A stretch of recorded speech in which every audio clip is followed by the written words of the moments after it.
Hey, Vaughn. Oh, Can you hear me? I can. Can you hear me? Oh, yep.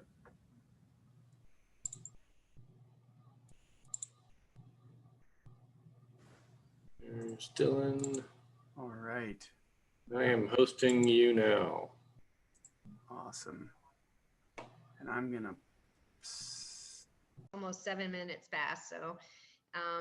So let's, because we have a heavy schedule, lots to talk about. So good morning, everyone that is out there, both the public and our members of the IGBC and our subcommittees and executive team. Want to welcome everybody to this summer meeting.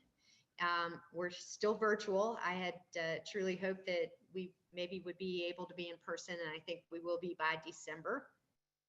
But we had to still do this this week virtually. So I am Jackie Buchanan. I am the new, this will be my first actual meeting that I'm leading since taking over chair, and behind Martha. And I also have Toby Boudreau, who is my vice chair, who hopefully will be joining us shortly. Toby's with Idaho Game and Fish. And so on behalf of the executive team and all of the members, I want to welcome the public and look forward to spending the next part of the next 2 days with you. We also want to recognize we have some new members that we want to call out, new representatives, and I think hopefully JJ Tier for the Bitterroot Ecosystem Subcommittee. He's a new member. I don't know if he is on there. I don't think I actually see him. But JJ's a new member. Bill Avey is a new member for the Northern Continental Divide Ecosystem.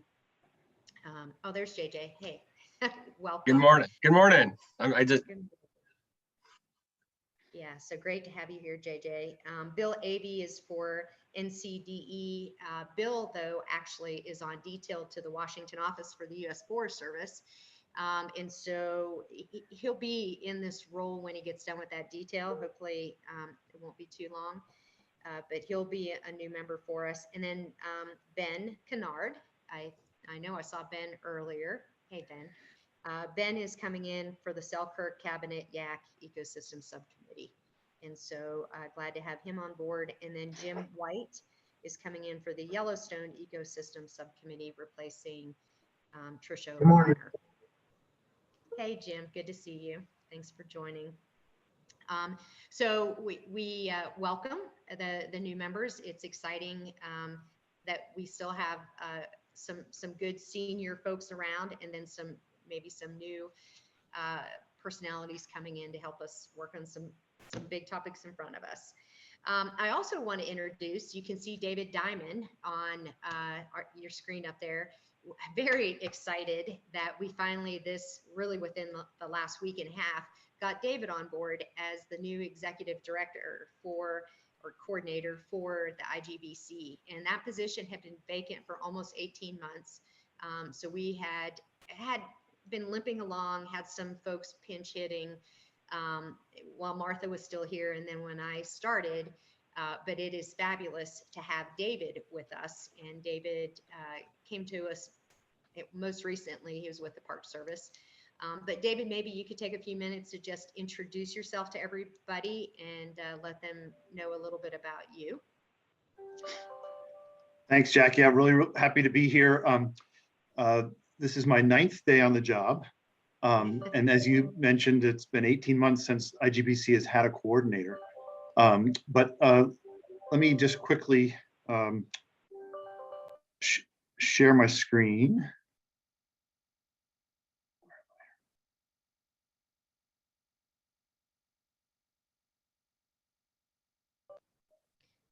Not seeing it yet. Ah, there you go, David. That's not the right thing. Sorry. Too many things open.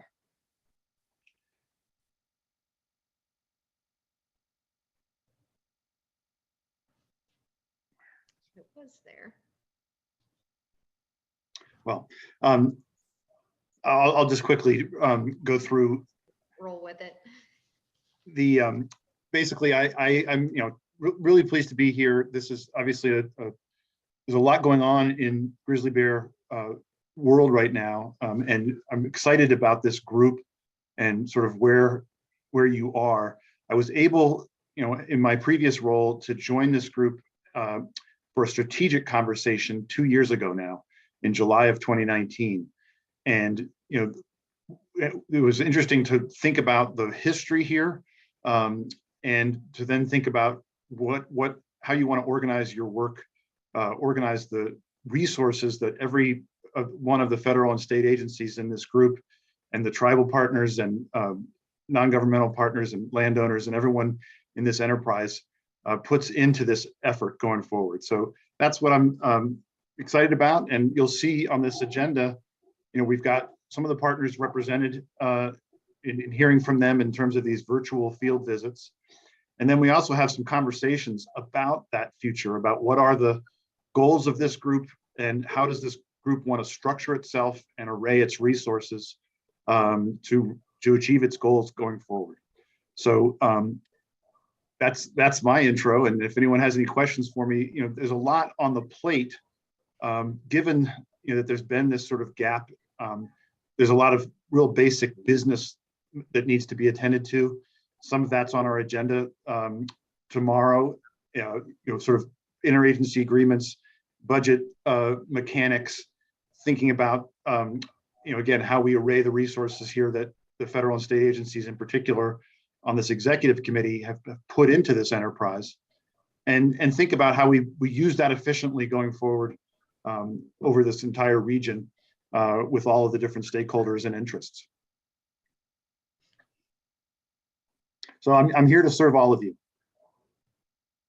And we are very happy to have you, David. So thank you.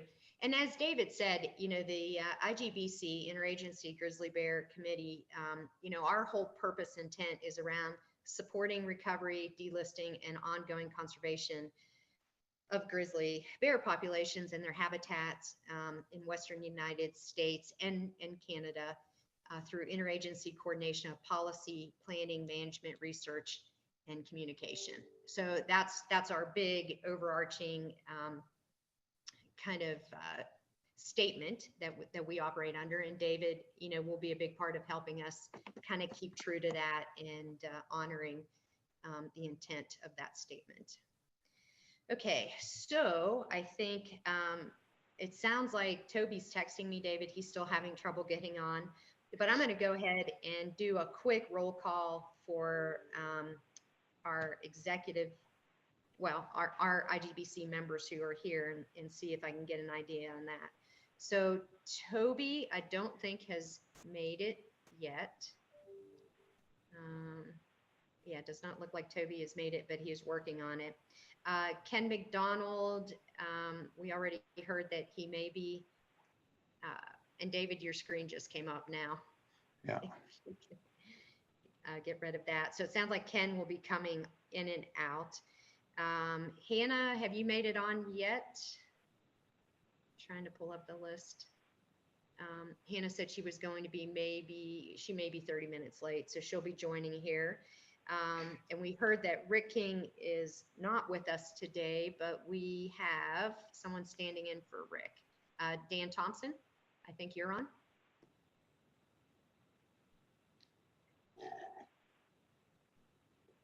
Can I hear a yes, or I'm going to run?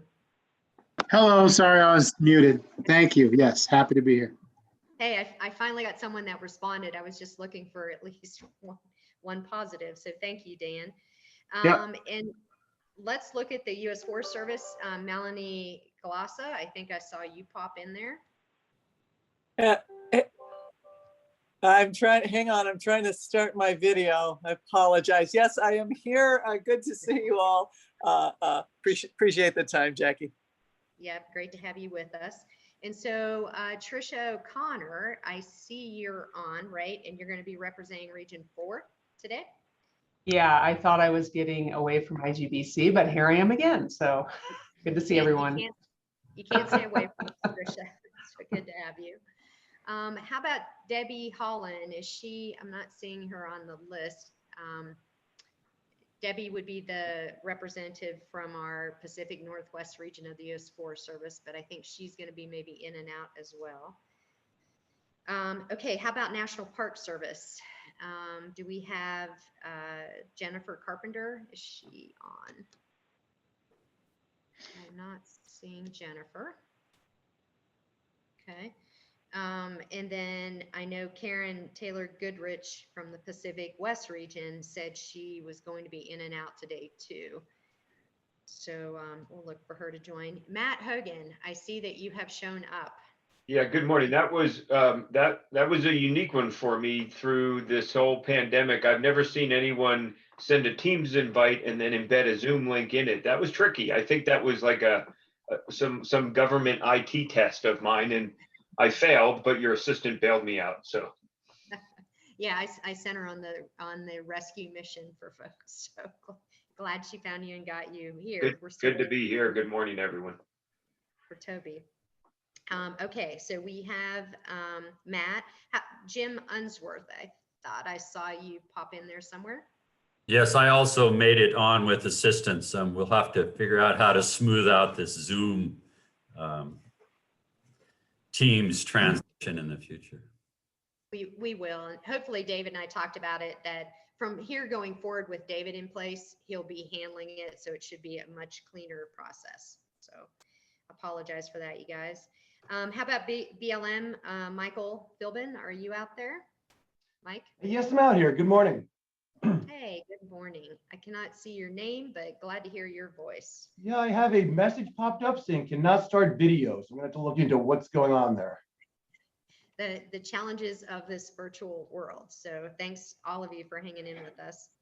How about, let's see, so Claudia Reagan cannot make it today for USGS, but we have Frank is going, Frank Van Mayen is going to do, I think you're double duty today, right, Frank? You're going to be. Correct. Yeah. Normally advisor to the IGBC, but today I'm also sitting in for Claudia Reagan on behalf of the USGS Northern Rocky Mountain Science Center.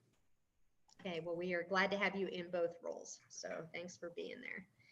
How about our Canadian friends? Do we have Matt Besco or Jennifer Bilslot? I can never say, sorry, Jennifer, if you're out there, your last name, but do we have anybody from Canada with us? Canadians join? Jennifer sent me an update for when we get to that point for BC, but I don't think they're going to be on this morning. Okay, so you'll report out. Thank you. All right, and then we, for IGBC subcommittee chairs, we have JJ Tier, and I think JJ popped in earlier. Yeah. I'm still here. Good morning, everybody. Good morning. How about Kristen Bale? Did Kristen join us? Hey. Good morning, everyone. Glad to be here. Good to see you. Do we have anybody who is representing behind Bill Avey? We just didn't get clear text. I don't know if you got that, David, but who might be representing the NCDE subcommittee? And maybe nobody's on today with us. Okay. Well, we'll roll with nobody on that. How about Ben Kennard? You were up earlier. I think we saw you. I'm still here. Okay, welcome, Ben, and thanks for staying. And then Jim White, Yellowstone ecosystem behind Trisha. There you are. Yeah. Fantastic. We have David Diamond, of course, and then our advisors. Hillary Cooley, are you out there? I'm here. Yay. Hi, everyone. All right. Thanks for joining. And then Scott Jackson. Good morning. Yes, glad to be here. Mr. Jackson, thank you. How about Lori Roberts? I am here. Thank you. All right, fantastic. And then, of course, Frank is double teaming both as the advisor and representing Claudia. So, all right, David, that is, we've got a few missing folks, and I don't know if. Hey, Jackie, Jennifer Carpenter joined in the middle of that. Oh, fantastic. Yeah, no, fantastic.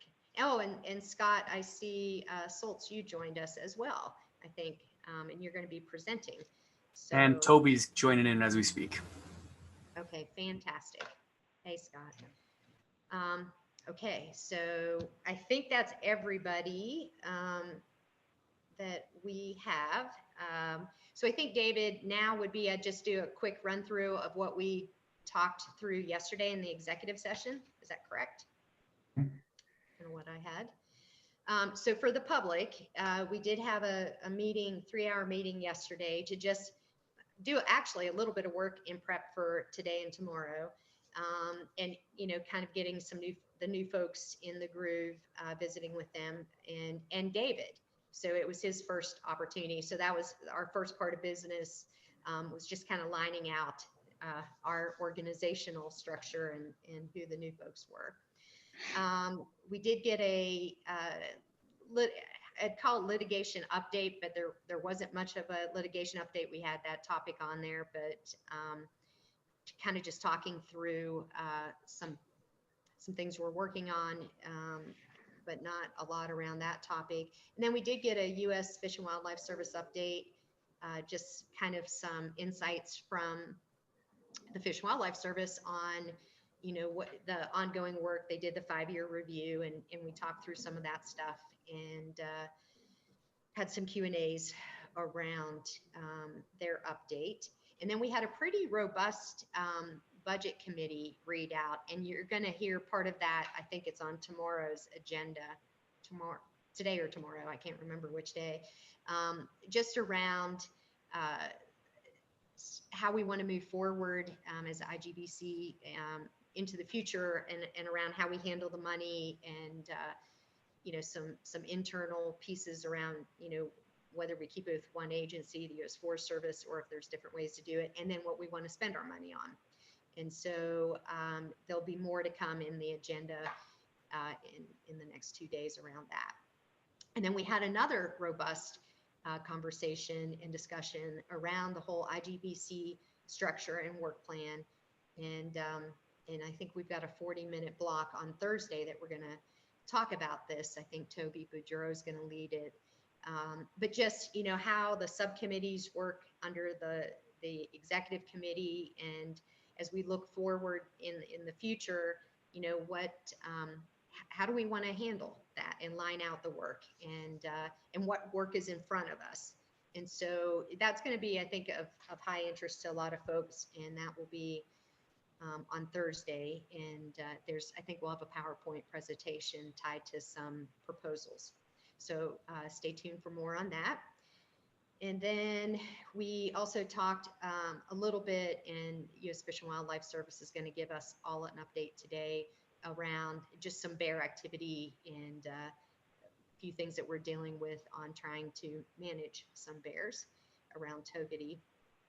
And I think that was the majority of what we went through yesterday. And so you'll hear a lot of that in more depth as we move through the agenda. And of course, you know, there'll be the opportunity for the public to engage.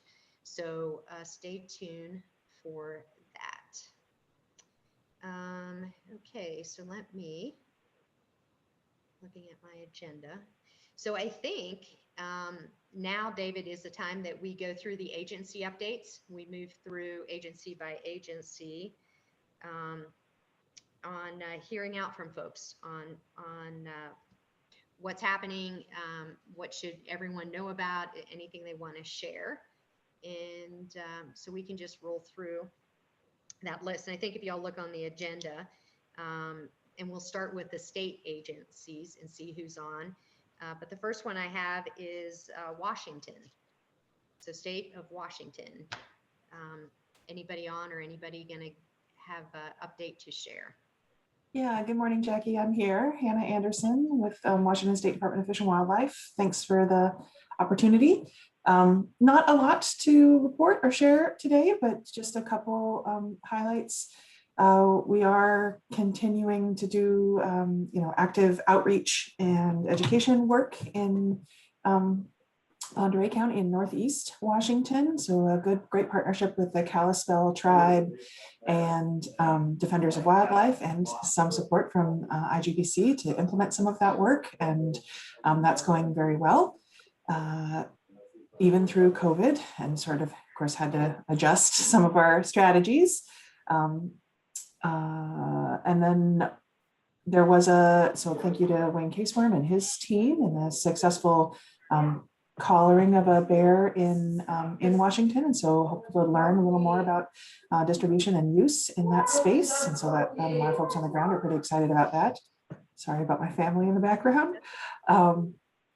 And then also just for the North Cascades, really we've had a vacancy in our regional director in Central Washington. And so we're actively recruiting to fill that position. And so they would play a role in the North Cascades subcommittee with our sort of West Side Cascades regional director as well. So that's recruitment is in process. I think that's all I've got. Okay, well, thank you, Hannah. Appreciate that. And it's always good to have someone lead off who is prepared. So I appreciate that. So is Toby on? We'll go to Toby for the Idaho update, maybe. I am, Jackie. Thank you very much. Can you see me? Can see you. Yes, sir. Okay. So what's happening new in Idaho? Our 25-year veteran grizzly bear conservation officer retired in April, and we have a new person hired and going to be in that location next month. His name is Jeremy Gaffield. He's taking over for Brian Johnson, and we have high hopes for that position. We also hired a new conflict technician with the help of Fish and Wildlife Services funds in the Panhandle. And Amber Cornack started that position a month and a half ago. And so she's getting up to speed, and we're pretty excited about that. And we've already started trapping for research outside Island Park, and things are going along quite well there. The other exciting news is that we had a detection of a grizzly bear on the Montana-Idaho border.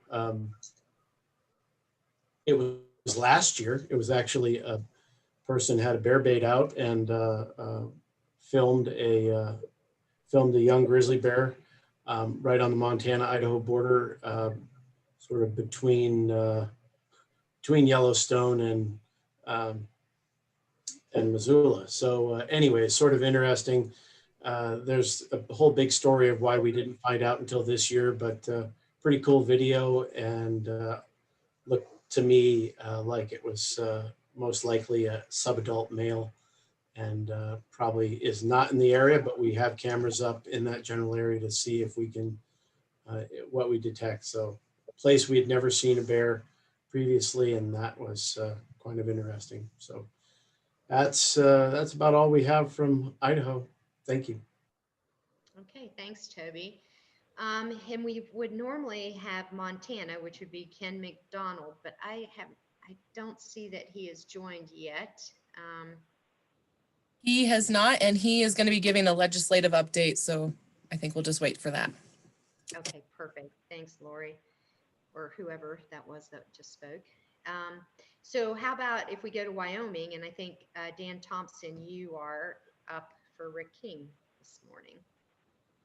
Yes, thank you, Jackie. Hello, everybody.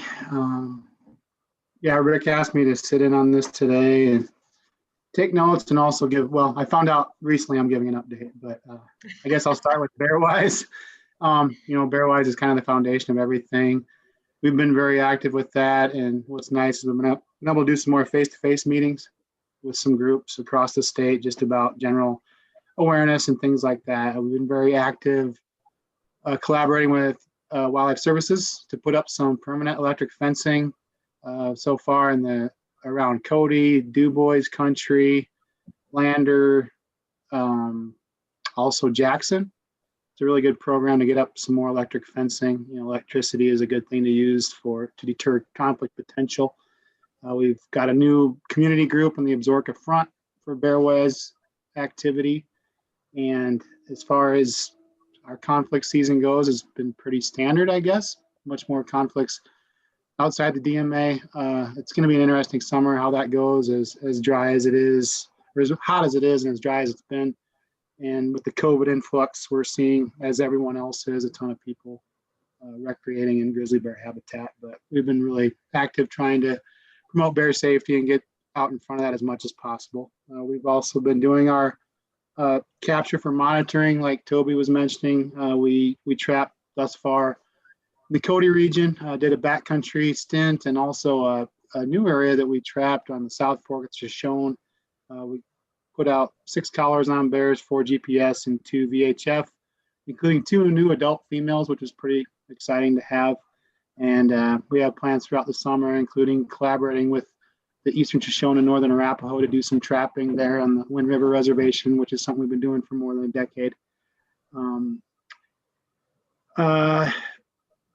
We're also working, we have a student we're collaborating with through Berkeley who will be finishing up after this summer with field work, looking at actually cause-specific mortality of domestic cattle, so yearlings and calves, to try to tease in some of the more information that we can learn about that, not just for grizzly bears, but all depredation. It's in an area sympatric with wolves, grizzly bears, and elk, and everything else. So we're excited to be part of that.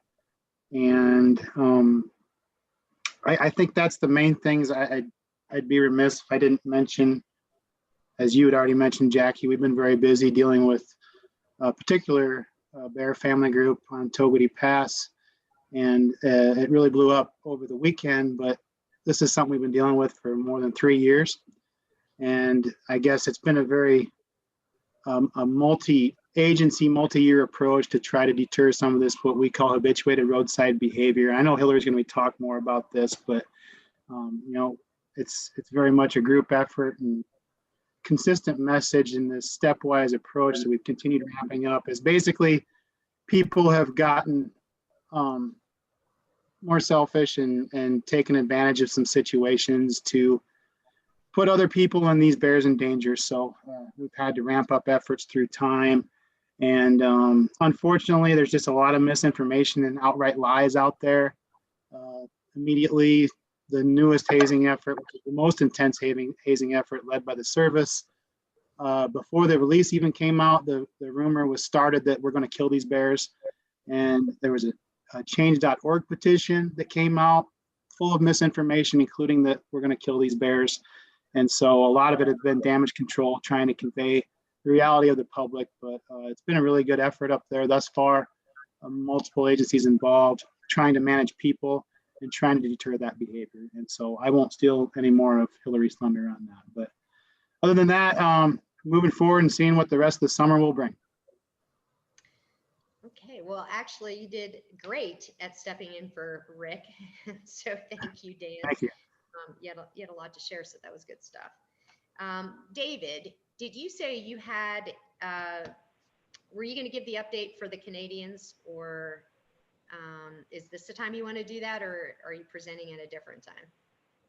Yes, I can go ahead and do that. I got a note from Jennifer, and so let me read that. She says that in August 2020, there was a new provincial strategy. This is British Columbia. It's called Together for Wildlife. It was approved, and the advisory council appointed an advisory council to provide oversight of implementation and to inform priorities. And that included increased investments for outreach and managing conflict, inventory, and recovery planning. So that was August 2020. So then in November, there was a provincial mandate to work with neighboring jurisdictions to cooperatively develop and investigate new strategies aimed at better protecting our shared wildlife and habitat corridors. They've been scoping priorities in British Columbia's interests to create a framework for implement that mandate beginning early 2022. So they're continuing to develop provincial stewardship plan for the grizzly bear. They're in the first phase of collaborative engagement with First Nations, and that phase is nearing completion. They're going to be beginning stakeholder engagement this fall. So in some specific locations, the North Cascades, they've got a technical recovery planning that's continuing in partnership with First Nations. and a draft recovery plan that's in review right now internally. They've got a socioeconomic analysis pending to help inform analysis of recovery feasibility and the approach. And Garth Moat, the large carnivore specialist, has been identified to participate in the North Cascades group that IGBC has. So he's been connected with our IGBC group. And then in the Stein area, they've got technical recovery planning that's continuing in partnership with First Nations, and they're planning for augmentation in that area as well. Okay, that's it then, David? That's what we had from British Columbia. Okay, and I hadn't seen anything because we also have, well, I don't know if we have anyone else from Canada, but we'll call that good for the Canadians. Let's go on to the U.S. Forest Service. And how about if we start with Melanie, if you're up there? Start with you. Absolutely, and hopefully things are clean on my screen. Okay, great. Just a few quick updates from Region 1, which for the public, they probably already know, but northern part of Idaho, Montana, North Dakota, and a little piece of South Dakota. That's Region 1. Got some personnel changes that might be of interest to people. We've got a new forest supervisor on the Idaho Panhandle. His name is Carl Petrick. He was a forest supervisor in the east, and we were fortunate to have Carl come join us here on the Idaho Panhandle. We also have actings. Both of the deputies on the Helen Lewis and Clark and on the Custer Gallatin had stepped up to perform in the acting forest supervisor roles there. So we've got Kathy Miner on the Custer Gallatin, and then Sarah Mayben is working for us on the Helen Lewis and Clark.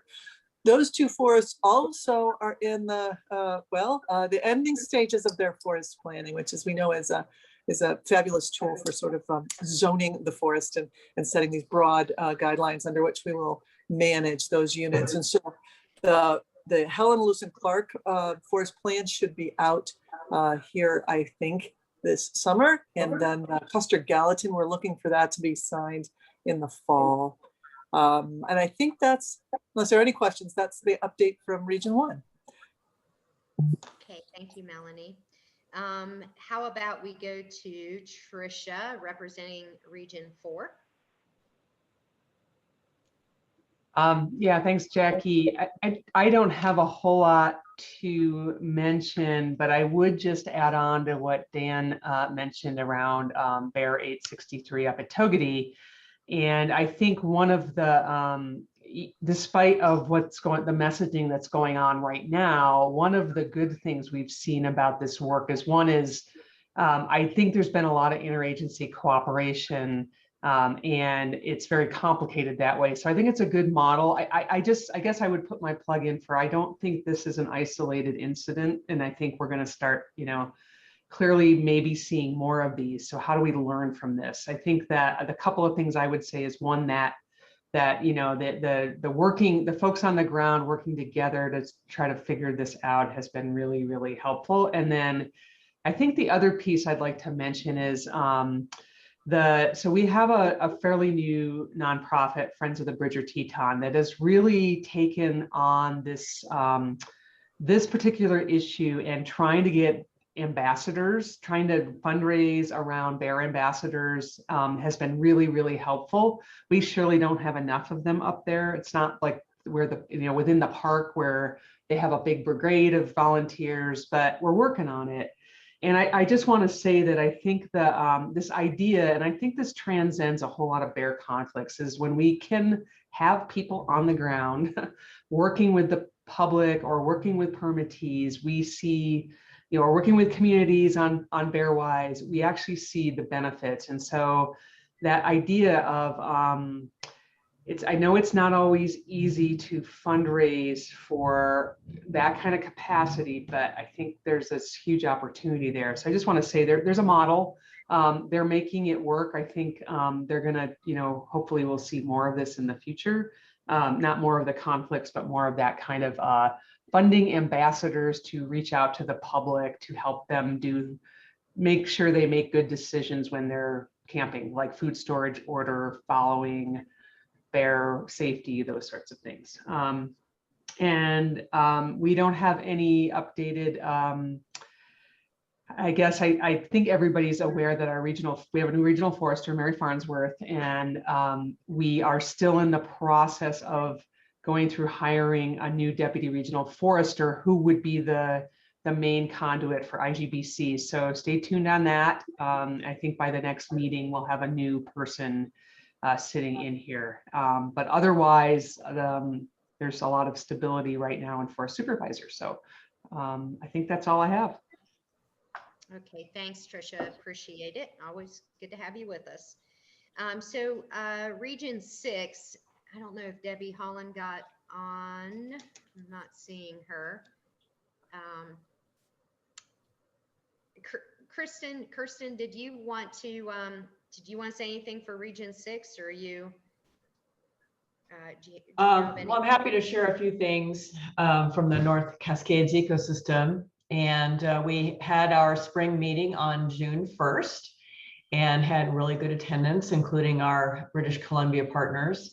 And our main focus has been really moving the needle on, food storage and, bear-proof garbage containers. And with the Great American Outdoors Act, we've had, really great opportunity to, make a lot of progress on that area, and also dealing with such issues as in communities, having garbage trucks that don't have the right setup, for dealing with the containers, and working through that with the local communities and partners.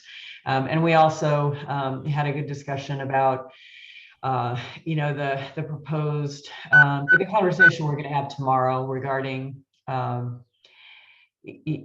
to or whether to effectively change how we coordinate on issues or geographies, or a little bit of both.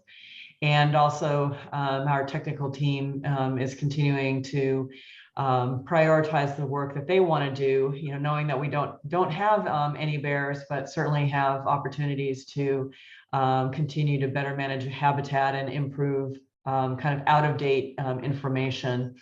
And specific to the Okanagan Wenatchee, we're starting a conversation about how to tackle travel management. We're one of the laggards in the Forest Service for getting our travel management responsibilities completed. So we had taken a forest-wide approach, and now we're looking to take it on a smaller basis to be able to better and more deeply coordinate with our partners and communities. And so, a lot of the disturbance factors that impact, grizzlies, high-use trails, as well as, the road network, will be able to really, take a look at that and have a refreshed understanding, and pursue opportunities for improving habitat and making good decisions forward. So that's what I have from our ecosystem subcommittee. Thanks. Okay. Yeah, thank you for pinch hitting and sharing that. Appreciate it. And then I can give the Region 2 update for the U.S. Forest Service Rocky Mountain region. We too have a new regional forester, Frank Bim, started about a month and a half ago. And so Frank had worked in Colorado and parts of Wyoming early in his career, and then he's been back east for about probably 20 years. But we're really excited to have him, and I think there will not be a big upheaval or change within our region. I think Frank will keep everything steady, so we're excited about that. And then we're still working.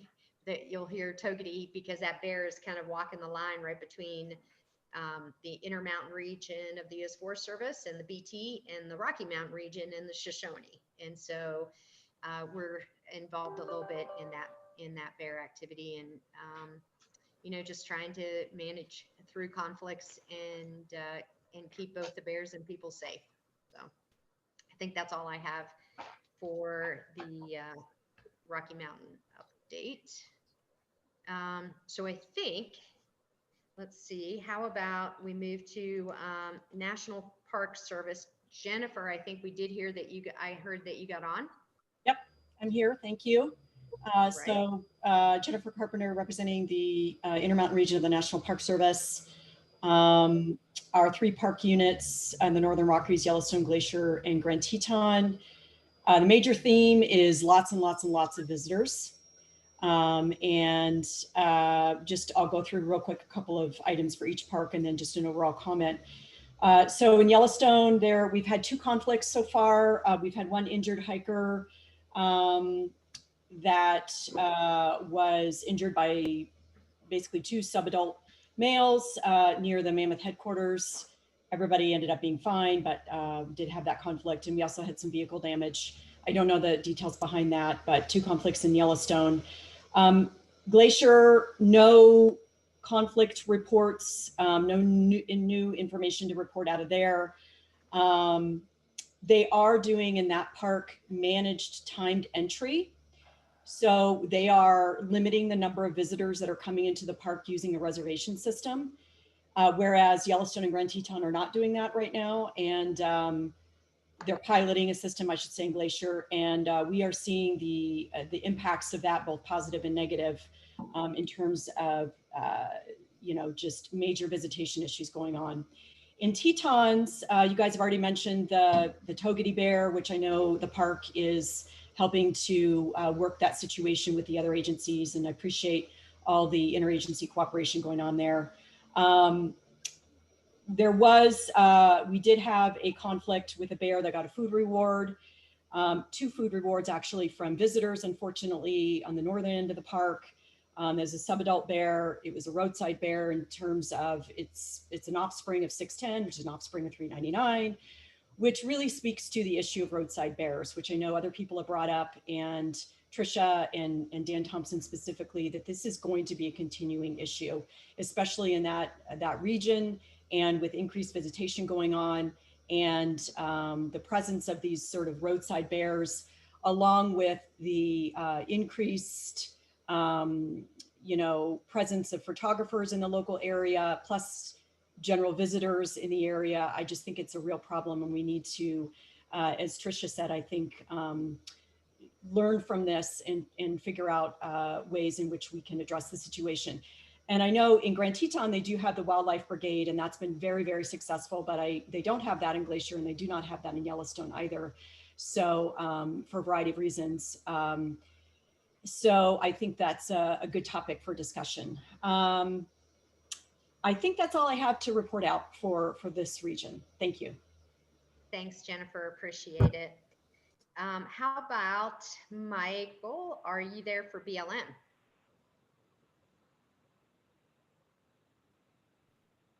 Or did we lose Mike? He bounced out, but I just moved him back in as a panelist, so it might take a sec. Okay. Well, He Frank, should be in if you want to try Mike again. Okay, Mike, are you there for BLM? Do you want to give the BLM update? Thank you. I think I have the camera and mic working now. Way to go. Sorry about that, but having some, pretty major technical issues here. But really no updates on the bear front. The main thing we're really dealing with, as I'm sure you're all hearing, is that fire season is really starting to kick in. And from a resource perspective, our main concern at this point is sage grouse habitat. But it is, we do have some fires that are burning up in bear habitat. But that's really all I have for now. Thank you. Okay, thank you, Michael. How about Frank? You want to do your pinch hit for Claudia? You bet. Sitting in for Claudia Reagan at the USGS Rocky Mountain Science Center. Not a big update from our end.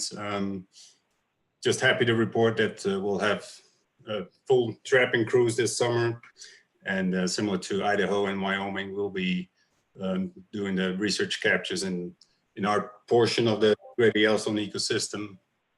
The rest of the summer will be mostly focused on continuing our enhancement of our demographic monitoring program, including the integrated population models, which we'll be reporting on probably at the YES fall meeting. Then one other thing I might highlight is that we work closely, of course, through the interagency grizzly bear study team with our federal, state, and tribal partners, but we also have a lot of academic collaborations, and some of those have come to fruition in recent months with some publications, including one focused on thermal regulation in grizzly bears in a collaboration with the University of Idaho. We've done energetic work with Washington State University. More recently, we've been working looking at changes in lean body mass and density dependence with a PhD student from an Italian university. And we're also working on a collaboration with both Yellowstone National Park and Grand Teton National Park and Montana State University to evaluate the bear management areas that were established in Yellowstone about 35 years ago. And we're kind of looking at using our GPS data to evaluate the effectiveness of that system. And the results so far seem very promising. So just indicating that, you know, we have a lot of academic, we don't work in isolation. We have a lot of academic collaborations that are really, you know, paying off, because we bring various expertise to our team, and I think that benefits everyone. Good update, Frank. So thank you. You actually had some good stuff in there for sure. So the next one, and I'm going to look at my U.S. Fish and Wildlife Service friends there. So it's an update from U.S. Fish and Wildlife Service, but then you're also next on the agenda with the status assessment. So Matt, I don't know how if you want to give a little short update and then go in the assessment, or if you want to roll it all into one. You know, thanks, Jackie. I think in the interest of time, just turn it over to Hillary to dive in. So yeah, she needs no introduction. As I said to her privately on chat, everyone was stealing her thunder on Bear 863, but I told her she was lightning before the thunder. So we're doing great on time, Hillary. We're actually a few minutes ahead of schedule, so you have all the time you need, because you're going to start at 10 o'clock anyway. So take it away, Hillary. Okay, thanks. Yeah, I just had a couple of things. First, I think everybody is aware, but just in case not, I'll say it again.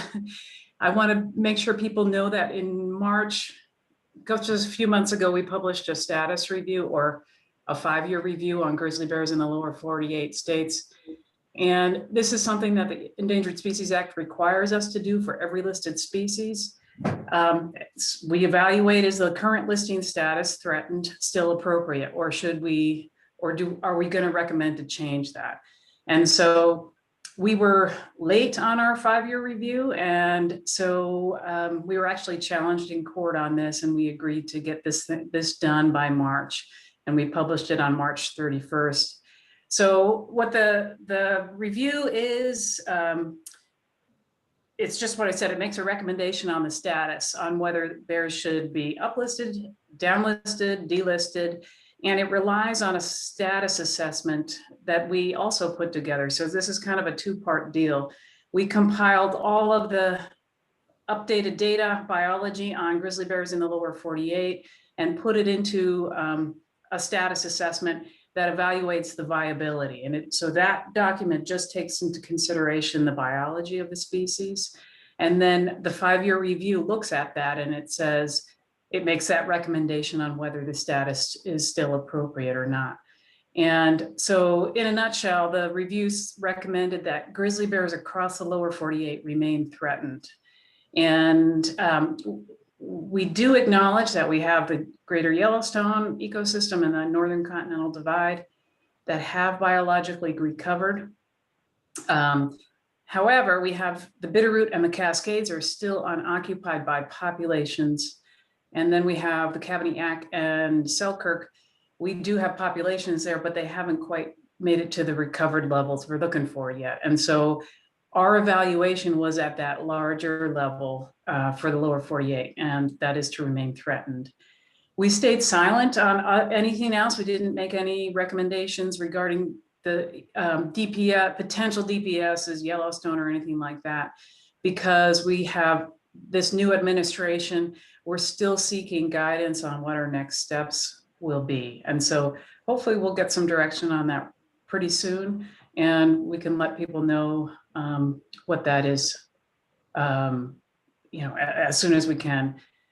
If people want to take a look at those things, they are on our website. You can just Google grizzly bear, U.S. Fish and Wildlife Service, and especially that species status assessment. I think it's something like 370 pages. It's got a lot of good information, including some really interesting and good appendices that we got together. So take a look at that, and I'm happy to answer questions.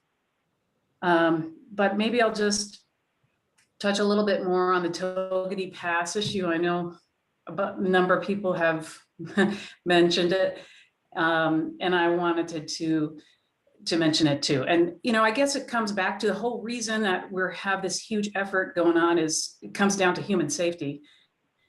The bear really hasn't done anything wrong, but because she's so visible, she's causing some traffic jams. People are not behaving appropriately. And so our effort is to protect human safety. That is number one. And hopefully we can keep the bear safe too. But, I think that's forgotten in the messaging we hear from the petition, the emails. That always has to be number one.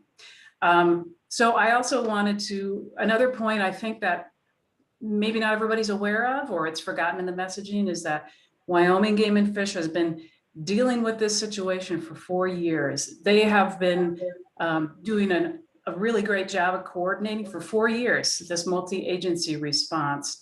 And it's just gotten bigger and bigger as more and more people are coming up over the pass to the parks. And so they asked us a couple weeks ago to step in and help with the response. So I think Patricia just reiterated, this has been a big multi-agency effort. We have a lot of cooperation. Actually, Yellowstone has detailed one of their bear biologists his specialty is hazing. He's detailed Brady Dunn to this program for 14 days. Grand Teton National Park is going to be providing some support staff. They've also provided some housing for us. Bridger Teton and Shoshone National Forest have been big in providing, helping with the coordination on the ground because they're right there, also providing a lot of staff to help in this effort. And so we have a 14-day program. The goal is, yes, we have, Wyoming especially has hazed her in the past, but let's try a 14-day dawn to dusk. Every time she sticks her head close to the highway, haze her hard just to change her behavior. And we're on day 7 today, I think, of the 14 days. And we are starting to see her change her behavior. And she's acting skittish towards parked cars and people on foot. And that's what we want. We're not expecting her to totally leave the area, but if she is not lingering near the highway and causing that human safety issue, that is a success to us. So we're encouraged by that, and we're going to keep going through this next week. Kind of phase 2 of this will be to evaluate the success. There's nothing that happens on day 15. We're not going to swoop in with traps and do something. We're going to take some time, evaluate the success and see what happens next. Dan mentioned we're hearing loud and clear that people believe we're going to just move in and kill her. We have no plans to do that. I want to be clear, we have no plans to kill her as of now, unless something drastic changes with her behavior and she becomes aggressive towards humans. She's not done that at all to date. So we hope we won't have to relocate her, but we're just going to continually evaluate, and we'll get together the agencies after and see what we do next. Let's see, I wanted to mention something else. So I was just getting an update from one of the people on the ground, and he reiterated that one of the reasons we've been we're seeing success so far is because the public has now become very supportive, at least the local public on the ground who used to be part of the problem, causing the traffic jams because they're parked illegally and getting too close. They were at first pretty upset with what we were doing, and it sounds like because we have been spending a lot of time talking with people out there, explaining what we're doing and why, they have become supportive and they are now staying away. Steve said they're just not out there anymore. They're the groups of photographers and local people that just want to see her. And so we want to say thank you to the public for doing that. That's a big reason for the success that we've been had. We ask that you continue to stay away through this period. Let us finish this effort and see if we can. Success to us would be not having to relocate her and having her stay away from the highway, not causing any human safety issues. So thanks, and we hope this next 7 days we can continue to be successful, and we'll let people know what happens next. I think that was everything I wanted to say, and I'm happy to answer any questions. Hey, Jackie, can I just add one thing to that before we open it up for questions for Hillary? Hillary, thanks for that great update. And thanks, as Hillary noted, to the great partnership of all the folks that have been involved in this for this particular effort, but for many years. Maybe to put more of a direct request here, we do have members of the public who have outreach opportunities, who have memberships, who have the opportunity to communicate. And I do think it would be helpful.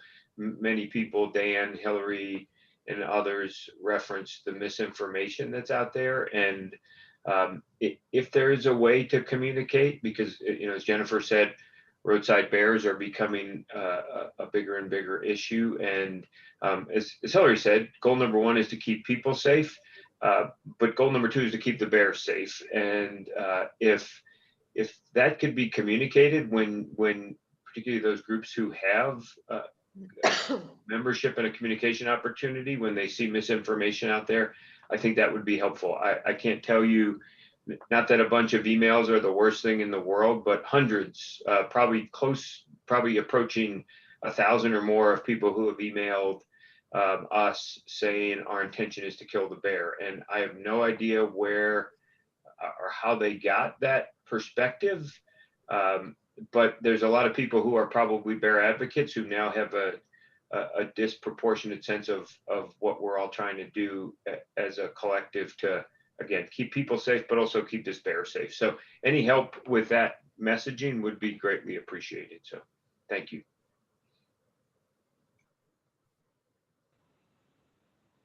Okay. David, how can we facilitate questions? I don't see, I don't think there's a hand raised option. There is a hand raise option, and panelists can also unmute themselves or turn their cameras on to be recognized. Okay. So if any of you out there have questions or would like to address something to Hillary or Matt, please use your raise hand. I am not seeing anybody, David.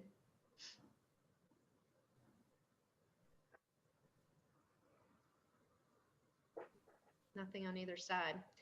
Hillary, maybe you did such a good job. There's no questions for you at this time that I can see. Oh, wait, there is one. CC English, I think I see your hand up.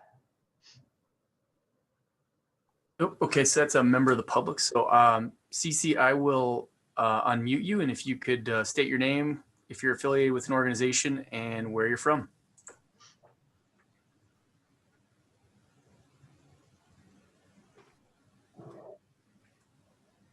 And go ahead and unmute yourself. CC, there you go. Okay. My name is CC English. I just returned from a month in Jackson Hole, and I'm in Florida at the present time. and have been following the bear 863, or as we refer to her as Felicia, for the last couple of years. I know that your priority is the bears. My question is, you seem to be concerned about the people out there. Where does the highway patrol and fall into this? Are they doing their job to control the crowd? Like we say, the bear has not done anything wrong. It's the crowd, it's the people, photographers. I don't consider myself a photographer. I like to take pictures and I like observing the bears. But where does the highway patrol fall into this? The speed limit is 55 out there. We know that they're not going 55. They're going 60, 70, 80 miles an hour out there. And you did have signs out there telling people not to, just park in the designated areas. How many citations have you given since those signs were posted, or has the highway patrol? I don't know if you can answer that question because it is for the highway patrol. Your concern, one of your concerns is the people that are out there, but we're concerned about the bear, and we do have to concern about the people that are out there.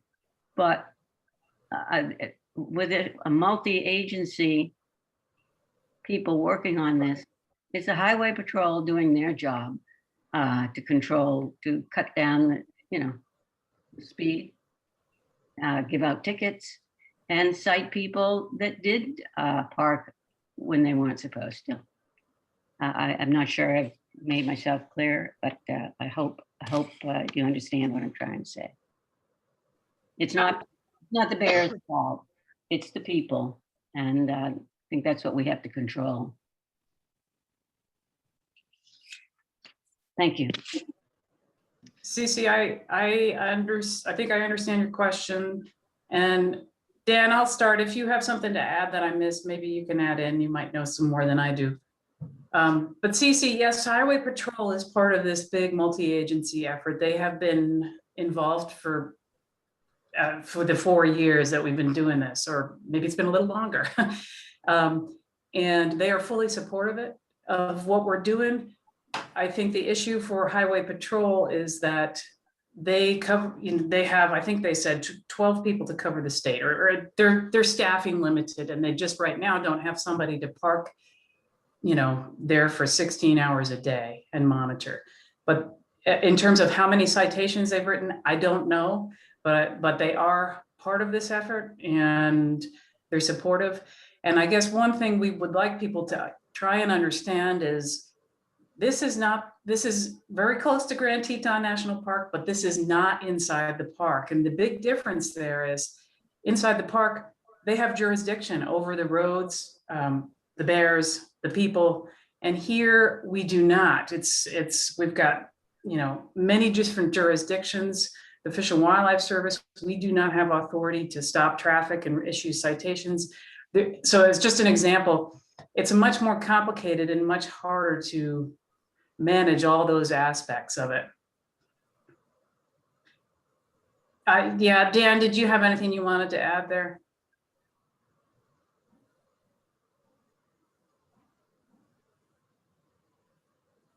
Dan, Wyoming Game and Fish. Thompson, are you out there? You must have had to step away. Yeah, he's still showing on, but his camera and mic are both off. Were you looking for me? Yes, sir. Bingo. Sorry, 6 things going on. What was the question? Hey, Dan, there was a member of the public just asked about Highway Patrol's involvement, and I said, yes, they have definitely been part of the big multi-agency effort. They're just not staffed well enough to have somebody parked constantly and patrolling this one small area all the time. Do you have anything else? No, yeah, that's absolutely right. I mean, they've been very active. you know, they're part of the reason we got those signs up there. The week when we were up there doing our intense hazing for 5 days, they were up there quite a bit, and we're directing traffic and making sure people didn't stop. But yeah, it's difficult with more people visiting. They can't devote all their time to that one spot, of course, but they're definitely a part of it. And if without their support, a lot of these things wouldn't have happened.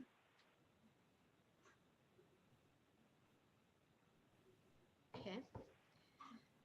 CC, so that you got some response from both Hillary and Dan.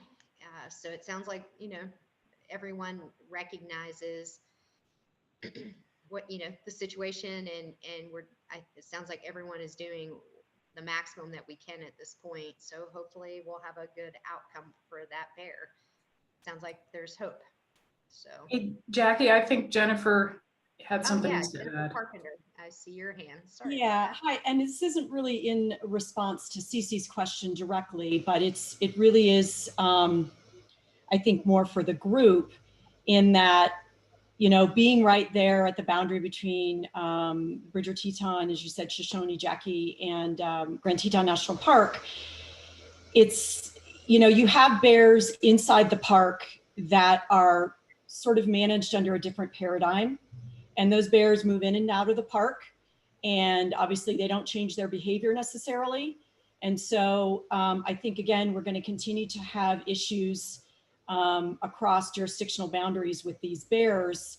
You know, inside the park, we have a management philosophy, obviously of human safety first, but of bear safety, but of also allowing visitors to our parks to experience wildlife and get to see wildlife. So we try to find that balance between safety and viewing the bears from a safe distance and protecting the bears and protecting people. It does become significantly more challenging when that bear moves out of moves out of the park and into areas where they're managed differently in terms of, not having staffing, it's interagency lands, just what Hillary, what you were saying, that becomes much more complex. So really, I think it's a sort of an awareness of that fact, and education of the public to that. And I think as managers under IGBC, we are going to need, I think, to address this issue and strategize about how we're going to be able to address this issue going forward, because it's not obviously just at Togety Pass, it's all over the place, and certainly in relation to transboundary between the national parks and Forest Service lands that are adjacent to it, specifically in the GYE. That's all. Thank you. Thanks, Jennifer. I'm not seeing any other hands, I don't believe. There is one question in the question and answer box, Jackie, just to let you know. Oh, thank you. Yeah, I'm trying to peruse it. And so it's from Trina Joe Bradley. And the question is, okay, so couldn't Wyoming do the same thing? She asked if Wyoming Fish and Game, she thought it was in Montana, so I answered the first question, but she asked if Wyoming Fish and Game could issue a wildlife harassment citation to some of these people. And I didn't know if Wyoming had any. So Wyoming Game and Fish doesn't have jurisdiction over people. That's why this is a unique situation, in that why we keep seeing multi-agency. It's a state highway system surrounded by national forests. A federally protected species that the Game and Fish does mostly on the ground management, the U.S. Fish and Wildlife Service has authority for. And we can't manage situations the same as in the park. That's just the truth of it. It's more manageable in the park, but that's why this didn't just start. So again, we're exploring all of our options, but Game and Fish does not have the ability to go up and write a ticket to a person for approaching a bear or those types of things. Good question, though. That's what I thought. That's why. And I actually can add a little bit, because just as Dan said, part of this is on Forest Service, and Tricia and I both have, and I've talked to Mary Farnsworth, and we've, we explored looking at, was there some kind of Forest Service order we could put in place around maintaining a distance from the bear, or, something that we could do. And we worked through talking with our law enforcement, in fact, Matt Hogan actually reached out to me, and we visited a little bit about that. And we haven't been able to land on something that we think we would actually be able to enforce. That's the thing we're struggling with. If you say, maintain a distance of 100 yards from a bear, well, how do you measure that? And how could we deal with it? And same issue as the highway patrol. I think Tricia has one law enforcement. We have one law enforcement officer for the Shoshone and one for the BT, and they service a huge area, or at least, maybe at best 2 people working even remotely close to that particular area. So, thinking through it, and if we could land on something that made sense, we might try that, but we haven't gotten there yet. And I don't know, Tricia, if you've had some conversations around that as well. You're still on? I am, yeah. Hey, I have, Jackie, and I would agree with what you're saying. I still, I think there's work to do for us to navigate the enforcement end of this, and I still think there's conversations to be had, but we haven't landed on it yet. That makes sense. But CC, we're working through that option of a possibility on the Forest Service side, since the bear's kind of in that jurisdiction, so as I think Dan said, within the park, it's easier or more defined of what you can do and what you can't do. So, we may get there if we can to put something like that in place. All right. David, are you seeing, I'm bopping in between. I'm not seeing anything on the panelist side or any other hands on the attendee side. So I guess maybe we can call that a wrap if there's no other questions or input. Okay. And we're actually, David, we're running a little bit ahead of schedule, but do you think it's okay if we move on to our next bit on the schedule, or the agenda, which is the Kootenai? Yes, and what that would do is that would then, it gives us a little bit of extra time for that virtual field visit, or it might send us to break a little bit earlier, because we'll be rejoining at 11:30 sharp, because that's when we can get Ken McDonald to give us the Montana update. But I think Scott is on and ready to go from Kootenai. So let me cue this up then, Scott, if you are indeed on ready to go. So normally we would be in person, and this field trip, or this meeting, quite a bit of it would be centered around being in the field and actually seeing, issues on the ground, dealing with folks or talking with folks who have to deal with, bear management daily. But we weren't able to do that because of COVID and restrictions as we plan this meeting. So we thought the best we could do is maybe give you some virtual field trips to be able to see some things that are happening out there on the ground, and to be a part of it. We're very fortunate to have Scott Soltz. Scott is the Wildlife Division Manager of the Kootenai Tribe of Idaho. And he is going to give us a tour of the Kootenai Valley Resource Initiative. And so I'm very excited. Scott's been spending a little bit of time with us recently, and so I'm very excited to have him take us on a trip through Kootenai Valley. So Scott, take it away. Well, thank you very much.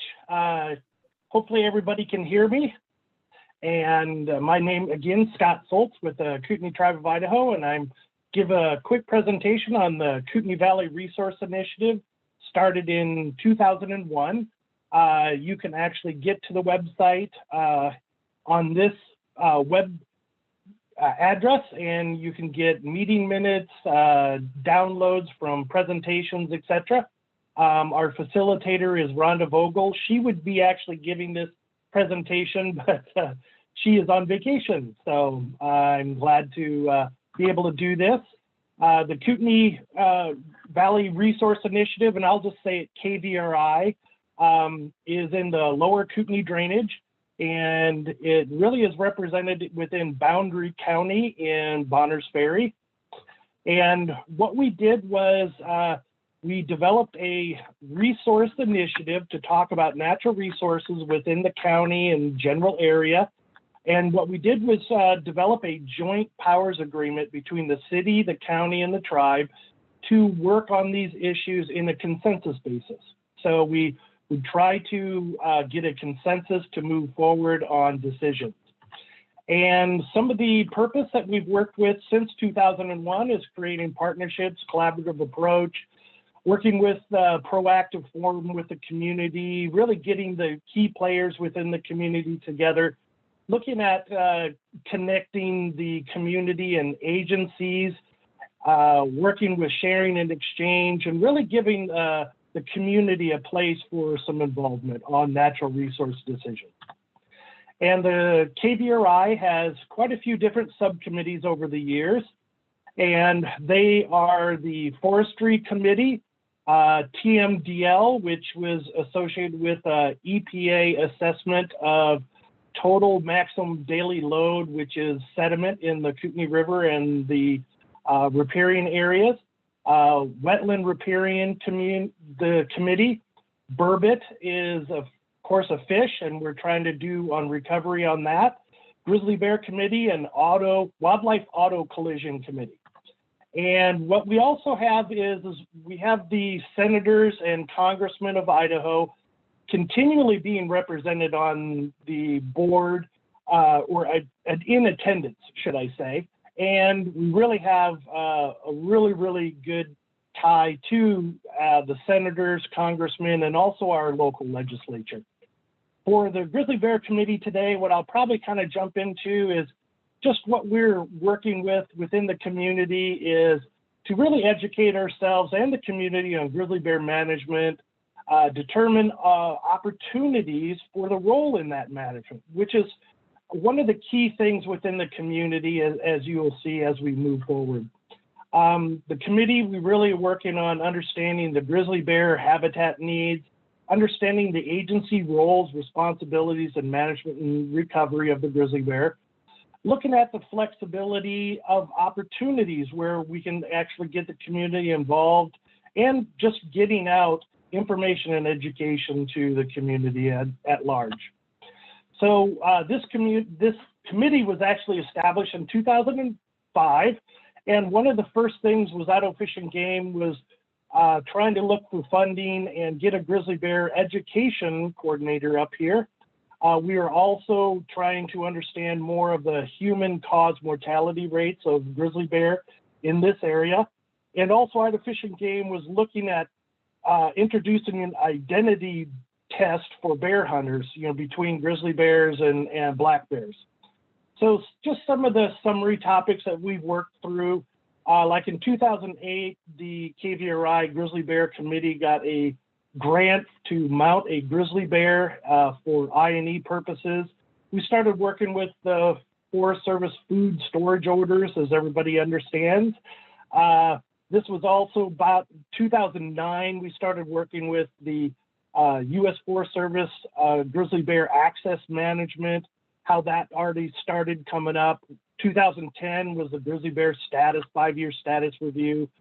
2011, we got word of NCDE and then the new Cabinet Yak Ecosystem DNA population study by Kate Kendall. And then we also were about 2013, we really started to understand the Cabinet Yak bear augmentation by U.S. Fish Wildlife Service, and really, understanding the movement of some of the bears and the needs up in the Cabinet Yak. And just some of the other aspects, like in 2016, one of the big things that we started seeing is within the U.S. Forest Service, we were actually working with our Forestry Committee, and we started working with BMU's access management standards, different things within the forestry committee. So we were actually having dual purposes on different committees. So it was really interesting to see that transition. 2017, we were starting to work on the Bog Creek.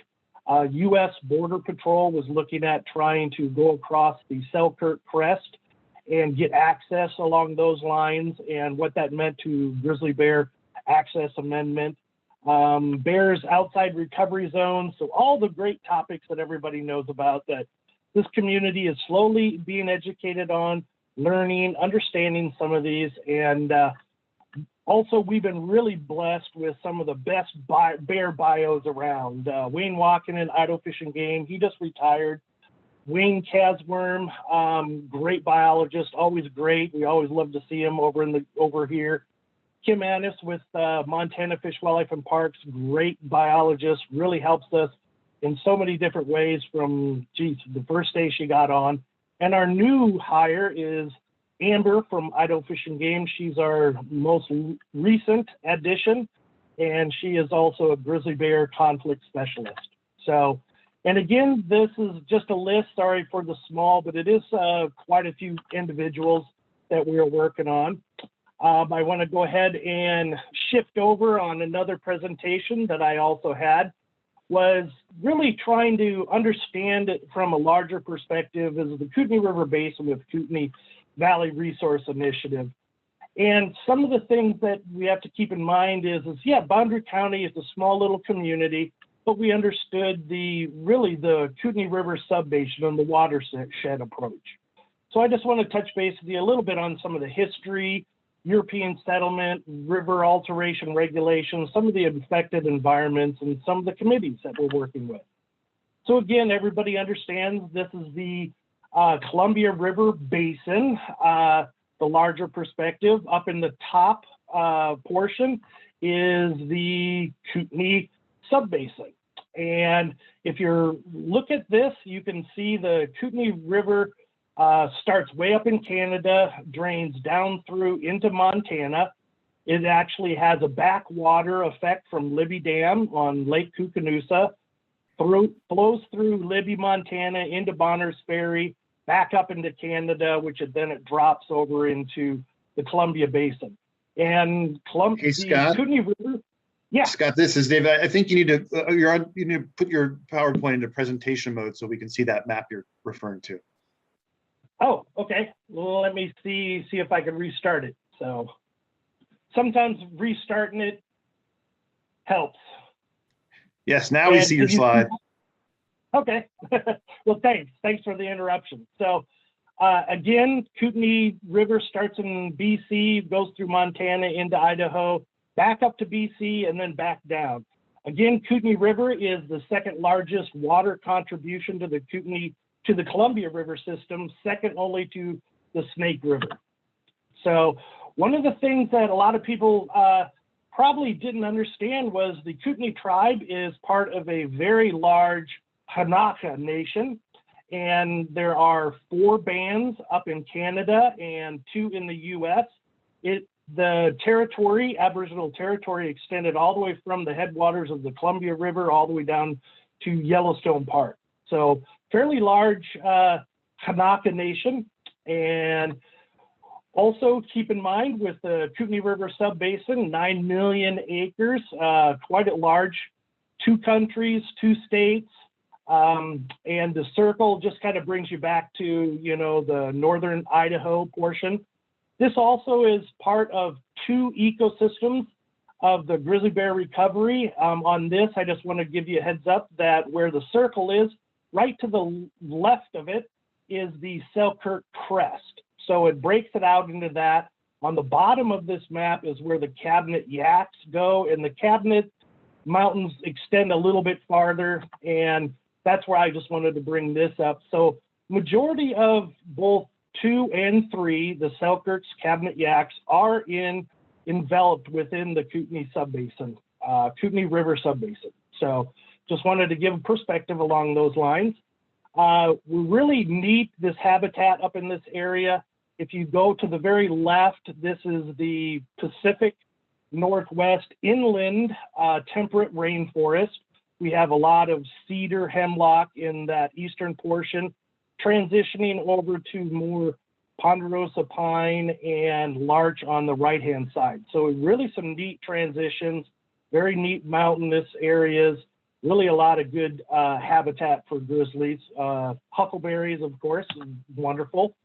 Also from a standpoint of a geologic, wanted to give you kind of the channel morphology of the Kootenai River. We have a big canyon section right below Libby Dam.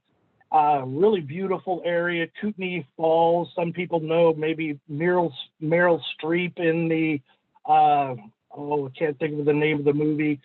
They went over the falls. Also a braided section within the Kootenai River right around Bonner's Ferry. And then we have almost 50 miles of a very wide, 5-mile wide floodplain that goes from Bonner's Ferry all the way into Canada. So very neat, broad-based habitats. There was known that this is one of the most productive valleys within the Pacific Northwest. This is an 1880 watercolor drawing. You could actually see a Kootenai sturgeon nose canoe in this drawing. So it really gives you an idea of the historic nature of that. We are very lucky to get some good GLO maps from late 1800s, and we're able to actually map out the extent of this area. The Kootenai tribe actually utilized a lot of this floodplain. Fishing was one of their major subsistence foods. So from 1890, then we transitioned to 1928. There was a pretty good loss of wetlands. Even up until 1960, we've lost quite a bit. And one of the aspects that happened that a lot of people don't understand within the larger region is the water in these have been drained by drainage districts. So they started in about 1920 with the Corps of Engineers all the way through about 1950s. So they built dikes and pumping stations and lots of ditches to drain water. So that was one of the aspects that really impacted the Kootenai River, and we're working with all agencies, county and state, city to work through it. Some of the other issues that we're always working with is anywhere from early beaver trapping, some of the earlier logging impacts, of course, the floodplain diking, wetland agriculture that was actually converted from wetlands to agriculture. And then also one of the big issues that just recently happened in the 1970s is the construction and operation of Libby Dam. And what Libby Dam really did was we had very, very large spring freshets in the early runoff period. And those were really dampened down into the 70s, that little kind of a grayish green line way down. That operated until about 1991, where the Kootenai tribe and several other entities worked with Corps of Engineers, Bonneville Power Administration, to get a little bit more of a natural freshet to help sturgeon understand when they're supposed to move and spawn. And a couple other issues that we've discovered in the process was some of the recruitment box for both cottonwood and willows. Since the construction of the dikes and a lot of that, most of our cottonwoods are 200 years old, and we didn't have any more recruitment and establishment. So this is one of the aspects of also getting that spring freshet in, trying to get back those new early colonizers of hardwoods. Again, we just really coming back from why we needed KVRI. It was the number of different species and of concerns. And this is a little overwhelming for a lot of community members when they first come in, or they really look at why we need the Kootenai Valley Resource Initiative. We have an awful lot of species, and this can be a little bit more of an overload for some community members.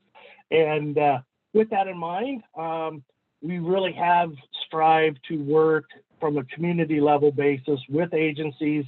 And I think we've done a really, really excellent job to work with everyone. Some of the environments, just a real quick, that are affected within our area. Again, what I mentioned is the riparian hardwoods. The Kootenai River white sturgeon was endangered in 1994. We are really struggling with burbot and kokanee populations within the river. One of the big issues from a grizzly bear standpoint was when all the wetlands were converted to agriculture, we lost that grizzly bear spring range.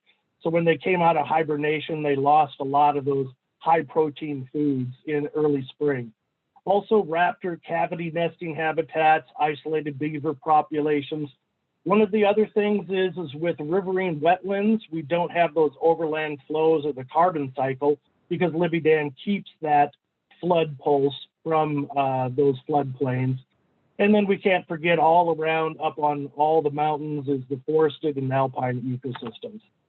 So again, Kootenai Valley Resource Initiative, we've all the different subcommittees that we've worked with. Wetland and Riparian Subcommittee, we really try to balance a lot of these different opportunities. One example that I really have loved was we had one of the local farmers come in and always have coffee with us in the morning. And he came in and he asked, why are we trying to put all these cottonwoods back in when he, as a kid, drugged them all out of those wetland areas? So it's just really neat to understand that the social aspect, along with the natural resource and economic perspective of a local community and their needs and their concerns. So one of the things to keep in mind, this was back in 1890. We have an awful lot of wetlands down in the floodplain area. And then when you drained them, all the different ditches in red, drain them out back to the river. So we're always working with anywhere from drainage ditches, trying to work with riparian, trying to rebuild those. No sinuosity, it's just trying to get water off that floodplain as fast as possible. And when you had dikes, what they did was they actually removed an awful lot of cottonwoods and natural habitats. So we're just working as a community to slowly reestablish some of these natural processes and functions. We also work with the Forest Committee, working up in the forest with grizzly bear habitats, working on the landscape approach, again, trying to work from that larger ecological, economic, and socially sustainable approach. So I think we've done a great job helping the community understand some of the grizzly bear access issues, the bear management units, bears, outside recovery areas, and we feel that we're, doing a pretty good job. Also, another issue that we're trying to inform the community is on the wildlife auto collision. And one of the things that a lot of people say is, yeah, this county is literally just a wildlife corridor. As you can see on the left-hand picture, all the mountains, we have, again, the Selkirk is on the left-hand side. We have the Purcell, Cabinet, Yak on the right-hand side, and the roads kind of go in between the mountains. And it's just a big corridor. So we're working with the highway departments, local community, counties, trying to look at access on these areas. Also, we're pretty known from other larger organizations when they're mapping out connectivity. We understand that genetic exchange, migration. So the community always is looking at how do we establish that permeability of trying to get wildlife from one side of the highway, railroad tracks to the other. Again, the Grizzly Bear Committee, we were real lucky to get a grizzly bear mount from assistance with Idaho Fish and Game, U.S. Fish and Wildlife Service. Now it's housed in the library, and they claim that it is their bear now. So whenever we come for information education purposes, trying to bring it to schools, different places, we always have to go to the library and ask very politely for our bear back. So a lot of the other work that we're doing locally is trying to fence orchards, and this on the right-hand side, you can see one of the aspects. We're also trying to do a lot of temporary fencing to assist landowners from if we do have conflicts early on. This is chicken coop. We have anywhere for beehives. One of the big things in the county is we do have an awful lot of fruit trees and fruit production. With that's always going to be an upcoming issue is fencing orchards.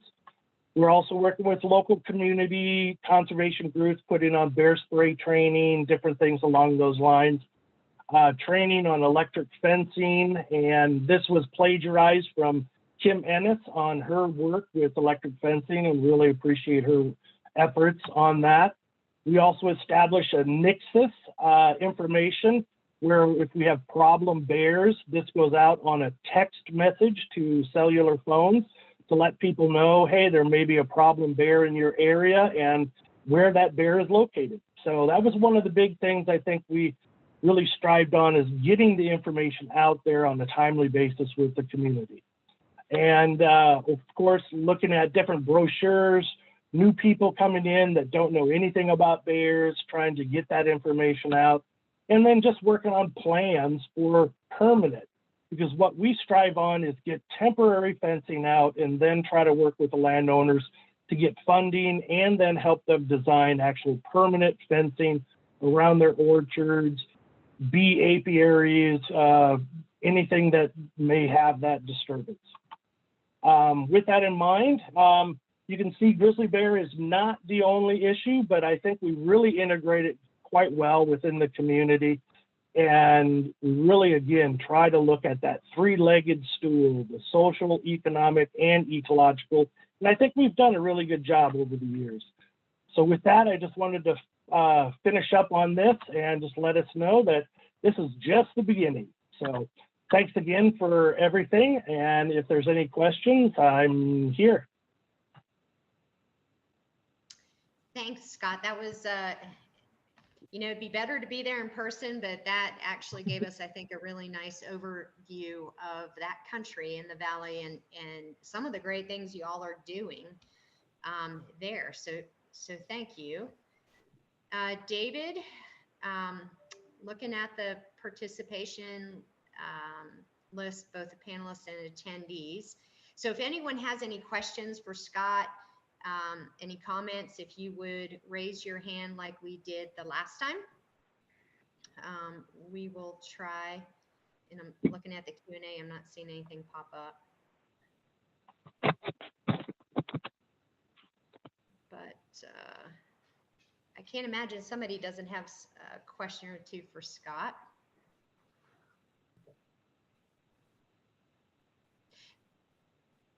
Well, if nobody else does, Scott, I have a question for you. So when you think about the challenges coming ahead, going forward, what do you think is the biggest challenge from a management standpoint that you all have recognized or have decided to focus on, or what would that be? Well, that would probably be the human bear conflict at this point. We're starting to see an increase in the bear population, both in the Cabinet Yaak and also on the Selkirks. And because of most everyone lives in the valley, we're starting to get those bears to move into more human populated areas. And with anywhere from orchards to beehives, chicken coops, we're just getting that human bear conflict. Very similar to what everybody did on the eastern front of the Rockies around Helena and how you guys approach that. So now we're starting up on that, trying to get the information out there. And some of the perspectives are still there, as humans were here first and now bears are coming in. And so what we're trying to work with is saying, hey, we look at an ecosystem and consider all things out there in the ecosystem, and how do we work with that from a holistic standpoint. So what we're trying to do, and we're really excited with Idaho Fish and Game pulling in the new conflict bear specialist. We're hoping it's going to be long term. Right now it's only funded for 2 years, and that's definitely going to be our biggest push, is to do electric fencing and trying to reduce human bear conflicts in the future. Okay, I think that is an issue. Most land managers, as we've heard already a little bit today, it's one of the big challenges for all of us. So, I mean, the good thing is we sharing the knowledge through sessions like this and working collaboratively, you know, maybe we can learn a little bit from each other and make progress. David, are you seeing any other questions or? Yes, looks like Matt Hogan has a question. Matt Yeah, Hogan. thanks, David. Scott, thanks for your presentation. I'm Matt Hogan with the Fish and Wildlife Service. That was awesome. As Jackie said, would have been a lot better to see it in person, but thanks for at least sharing a little bit of your piece of heaven with us. And hopefully at some point in the future, we can get there for real. Really cool to see some of the transformations from the way it was originally before European settlement and now how you're restoring some of that. So that was neat. Just to follow up to Jackie's question, so recognizing you referenced the Rocky Mountain front and conflicts there, clearly you've probably gleaned some lessons from them, but sometimes people dealing with old problems in a new way come up with new and innovative ways to address them. And I'm wondering, have you come up with any new or innovative approaches on conflict management since you've been delving into this? I will have to admit, I learned from Lori Roberts, who's on the phone. I want to give major kudos to Lori, Kim Ennis, and then also Amber. I'm just learning from those three that are bringing a great, wonderful resource knowledge to our area. Anything that I know recently that's new and improved, it's really coming from Lori, Kim, and Amber. So I would have to pitch it back over to them. What new stuff they learned, I get taught from them. So. Well, it's a good three to learn from. Yeah, indeed it is. Okay, David, you seeing anything else? I'm not seeing anything in the Q&A or. I'm not. I've got a quick question, if that's okay. Sure. Scott, I guess, we think a lot about scale in some of this work, and everything, of course, is intensely local, and your work is, you've really got a broad base of your community there. I'm curious about, so you just mentioned interacting with IGBC, with state of Idaho, state of Montana, national forest, experts that are local with you. But of course, they're also involved in the IEO subcommittee for IGBC. And then I think you have some engagement with Selkirk Cabinet Yak subcommittee. So I'm just curious, is there something that you would look for from IGBC that would help the work that you're doing locally? Well, I have to first commend and give major kudos to the IGBC for really in the last few years to be able to incorporate tribal representation on those ecosystem boards. I think that's really been very, very valuable for all the local tribes to be able to have that voice at the board, to be able to follow along, to be able to bring that information back to the communities and as the tribal memberships. Probably the one thing that I would be, really working with the executive committee is to start looking at how would you integrate tribal, anywhere from ecological knowledge to that tribal representation at that level. I don't know how the representation would work because there's so many different tribes across all the ecosystems. How would you be able to get one voice from a tribal standpoint to help convey some of that? But I would put it to the executive committee to kind of think about how would the executive committee entertain tribal information, be able to have that ability for tribes to work with the executive committee a little bit more on a more level playing field instead of trying to bring the information from the ecosystems up to the executive committee. So that would be something I would put to the larger board and kind of brainstorm. I don't have any ideas at this point, but that would be one of the biggest things that I could see in the future.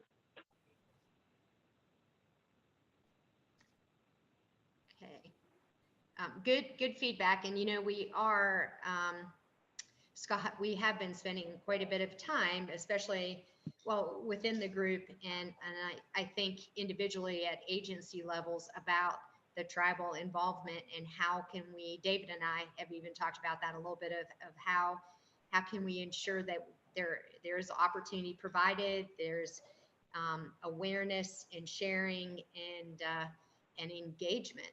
And so, yeah, any ideas you have on that or any ideas anybody has on that, we really welcome, because it's an important part of how we're going to be able to move forward, is having that tribal input and participation.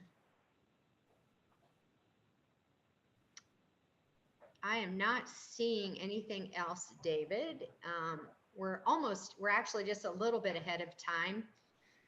It's 10:50 and I think we were going to take a break at 11. So should we take a break now? But we have to be straight back up by 11:30 for Ken McDonald, correct? That's right. So, all right. So you all can have a little bit longer of a break. If you're a eat early lunch person, maybe you can grab something. And we'll have a lunch break after Ken does his presentation. So take your time and we'll be back here sharp at 11:30. Okay. Disperse and we'll see you in 30 minutes. Thank you, Scott. Thank you for the opportunity. Everybody have a wonderful day. Yeah, thanks, Scott. Take care. Thank you, Scott.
Mr. McDonald, are you out there, sir?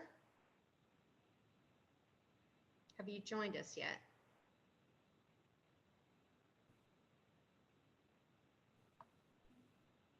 I don't see you. Jackie, I'll send him a quick text and see if he, Yeah, because I think he was the one with the tight time frame. So yeah, I'll send him a quick text. We've been texting this morning, so I'll ask him. okay, thanks, Lori.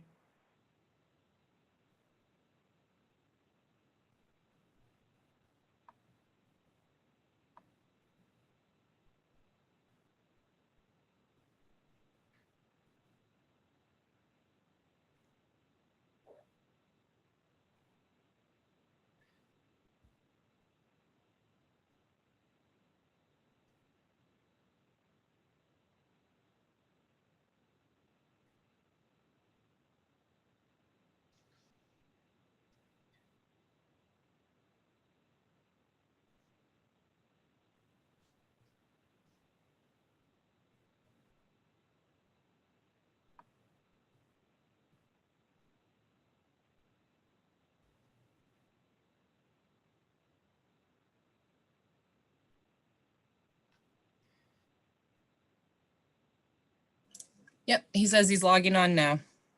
Okay, fantastic. Thanks for checking. I hope he has better luck than I do. Yeah, I was just telling him it's the Zoom link, not the. Well, I tried the Zoom link several Oh. times and they had to send me, I think they sent me a different one because the one that David sent me eventually worked.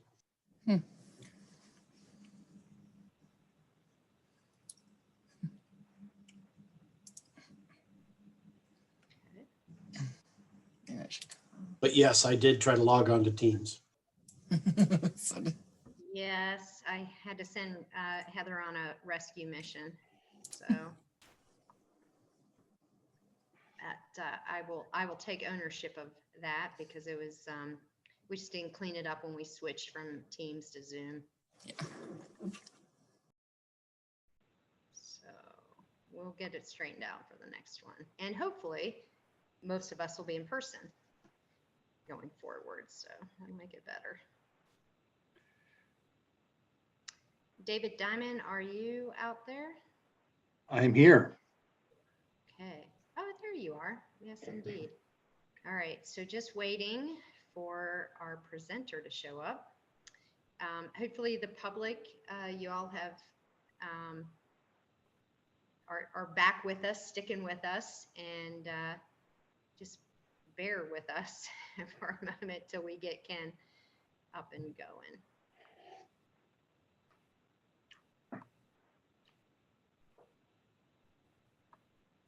I'm still not seeing him on there yet. He may be having trouble.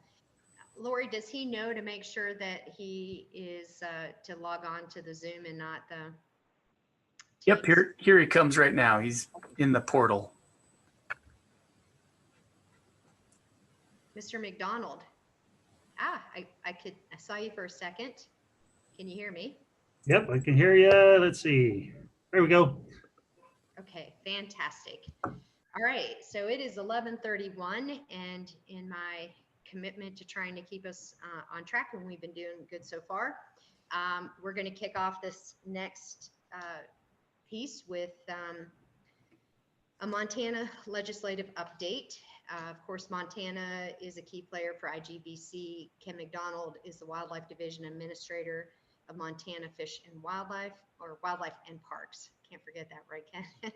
Yep. And Ken is going to give us an update on just some the new law in the state of Montana, and then we'll have a little bit of time, I think, for Q&As with Ken too. So, sir, I'm going to turn it over to you. Great. Thank you, Jackie. Thank you, IGBC members and others. I appreciate you accommodating my schedule. After this was scheduled, I got double booked, and so I'm trying to juggle a couple things here. But what I was asked to do is talk about the legislative update from the recent Montana legislative session.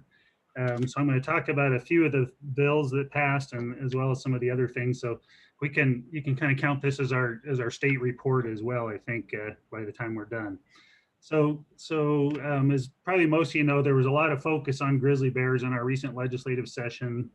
A lot of that focus is in response to the increasing distribution of bears and conflict as a result of that increasing distribution, and led to some bills we'll talk about.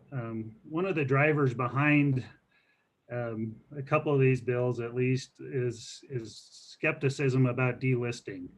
You know, we tried to point out that, you know, this bill could have this impact in terms of delisting, and that was pretty much dismissed based on, you know, the track record of not getting to delisting.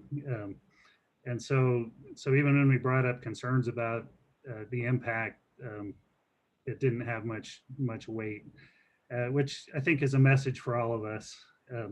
So with that said, I'll go over the bills that were directly related to grizzly bear, and then some that may have some indirect effects. The first one was just a joint resolution. It was Senate Joint Resolution 18. It's similar to something that's passed the previous years, but has some relevant topics. So I'll just go over it real quick. This is a resolution that just sort of lays out the intent of the legislature. Copies of the resolution were going to be sent to the Department of Interior, the congressional delegation, and then to the states of Idaho, Wyoming, and Washington.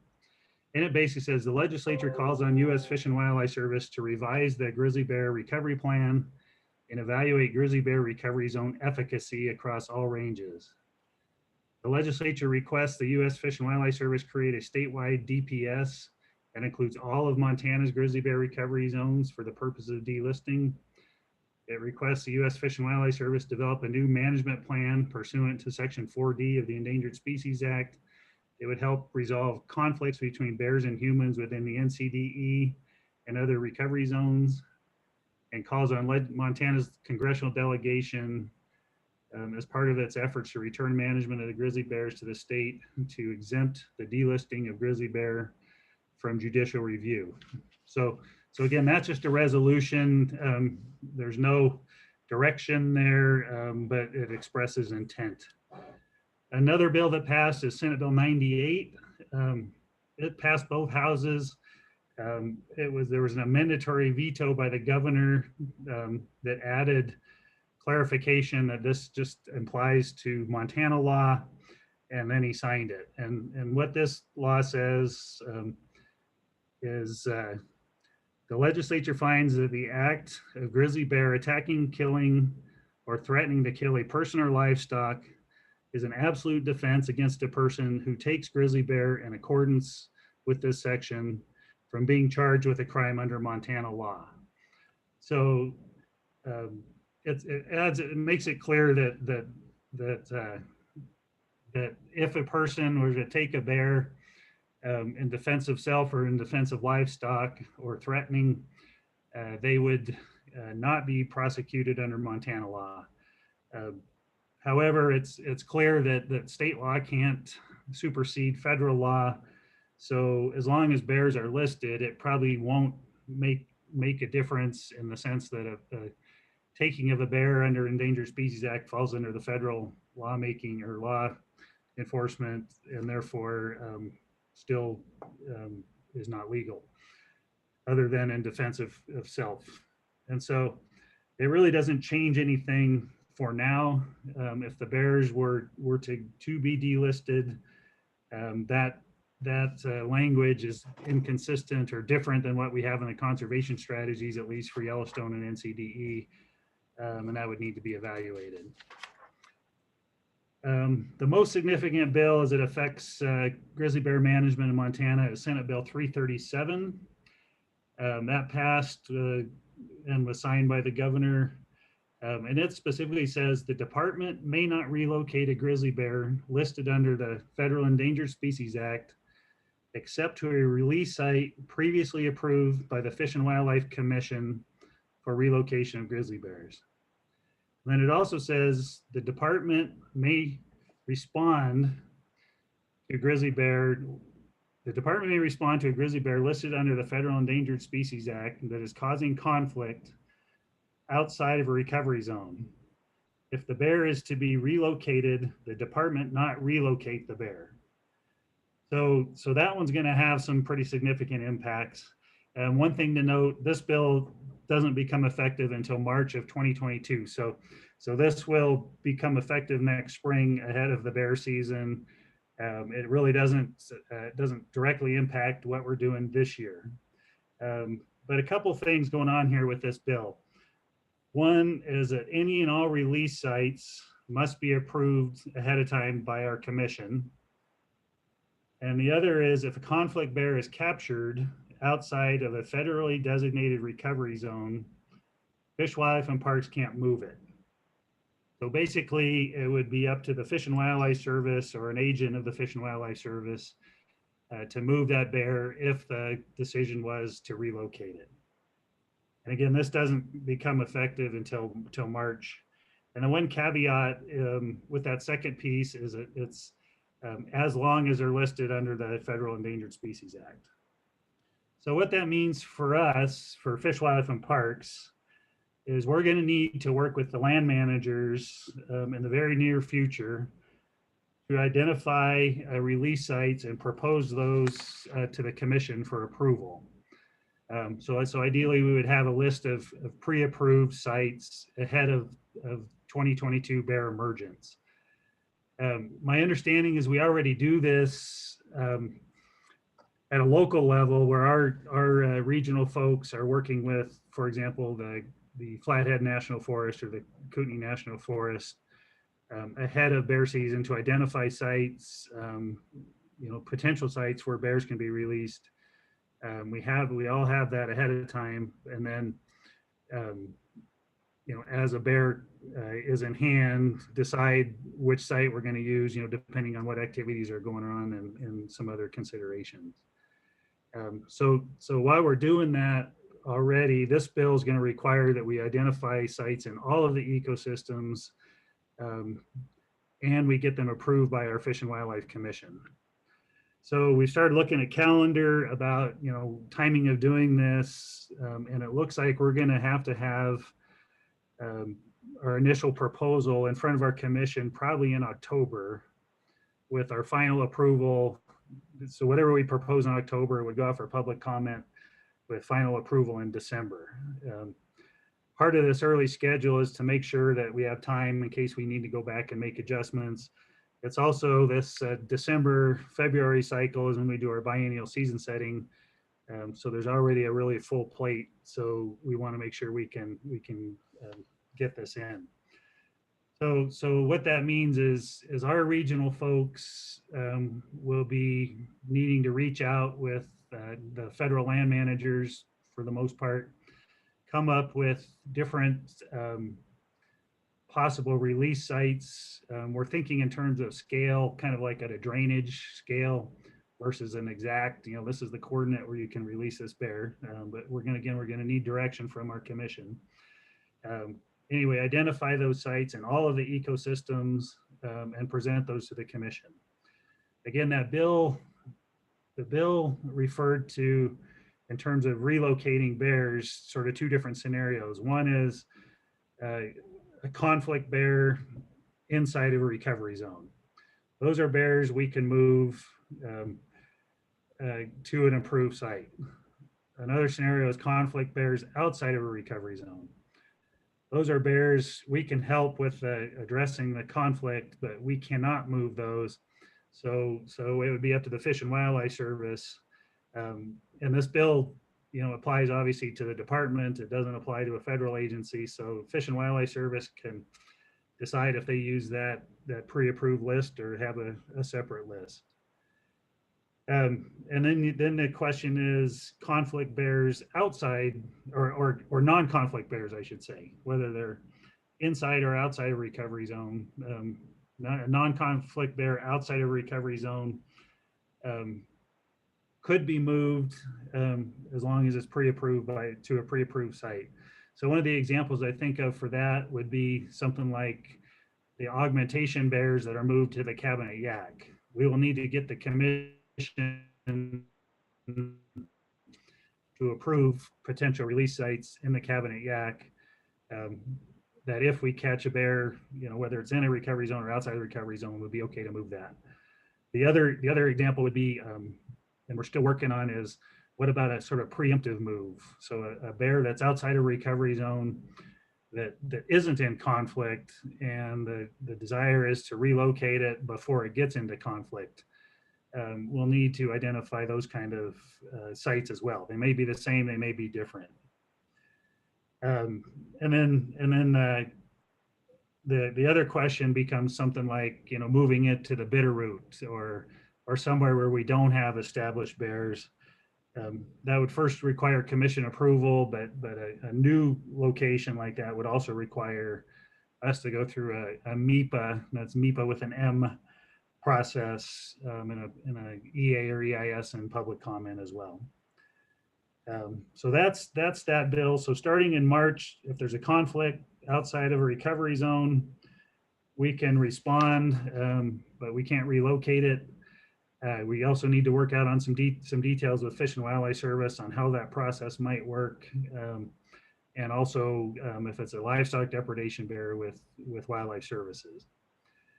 So that's that bill. A couple of the other ones, I'm not sure if George Edwards is on or not, but there was two bills that affect the livestock loss program. Senate Bill 287 allows for a multiplier for reimbursement of losses due to bears or wolves.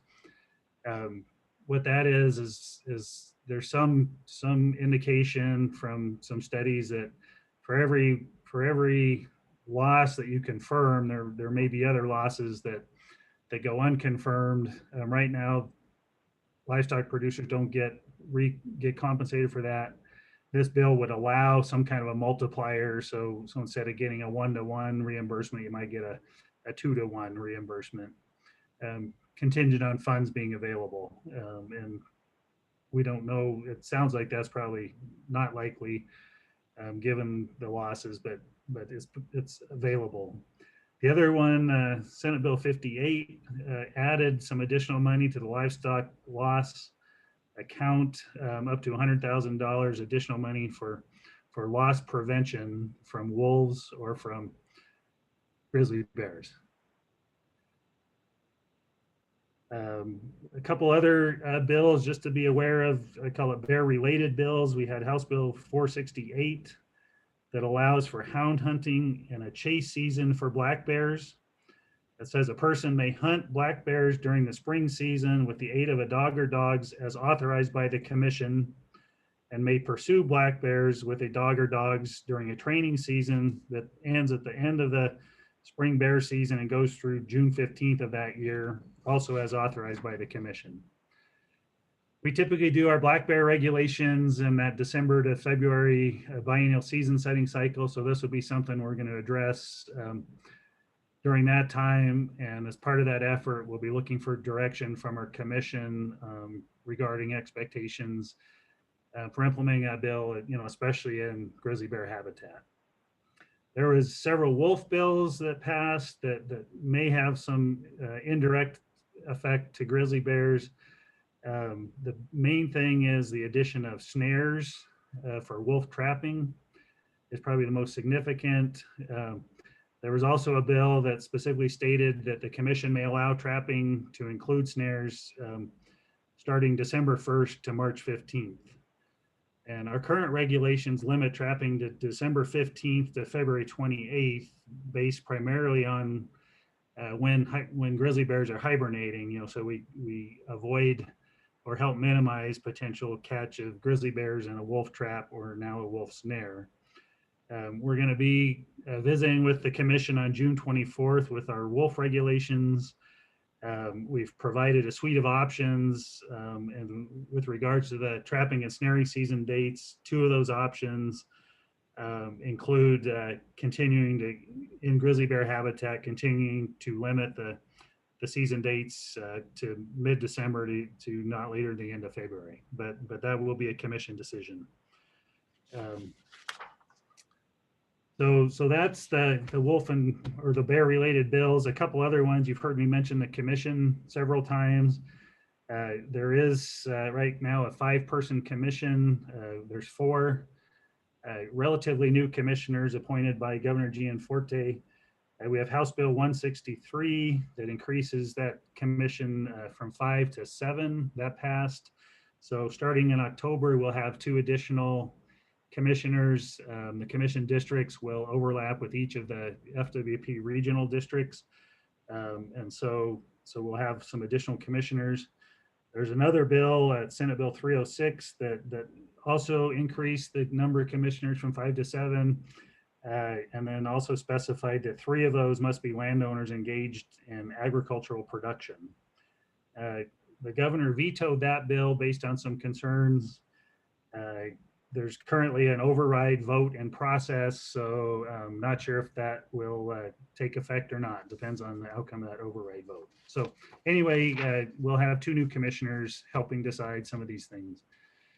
And then finally, related to legislature, the other piece that we deal with is budget. We did have a budget request that was approved by the director's office and the governor's office to increase funding for our grizzly bear management, and that passed. So there was funding, a little over $500,000 that was requested to help provide additional technician help for our bear specialists in Kalispell, Missoula, and the Region 4 folks on the East Front, plus additional operations money to help them do their jobs and hopefully buy some supplies and things to help. This request also included funding for a bear technician that would be focused in the Bitterroot. And so we know bears are coming to the Bitterroot. Our goal is to try and get ahead of them for once. And so we look to be putting a person, it'll be working under Jamie Jonkel, but focused on bear outreach, ideally proactive outreach, but available for reaction to bear conflict in the Bitterroot. And if you recall, we added a similar position last year in the Anaconda Deer Lodge area for that same purpose. And we also have recently added one in Red Lodge. So we're trying to follow, at least be equal with the bears in terms of their distribution. A couple other things specific to the NCDE is some of that funding request included help with the monitoring program. So we've got funding for an additional what we call the trapping coordinator to help coordinate the management and monitoring. I'm sorry, the monitoring trapping that goes on. A lot of that's been happening, with Cecily, Rick Mace before that, and then with the bear specialists. But as all of their workloads have been increasing, it's getting harder to get focus on the monitoring piece. So this will hopefully help with that, as well as a 0.6, so about 7 months of tech time to also help with the monitoring program.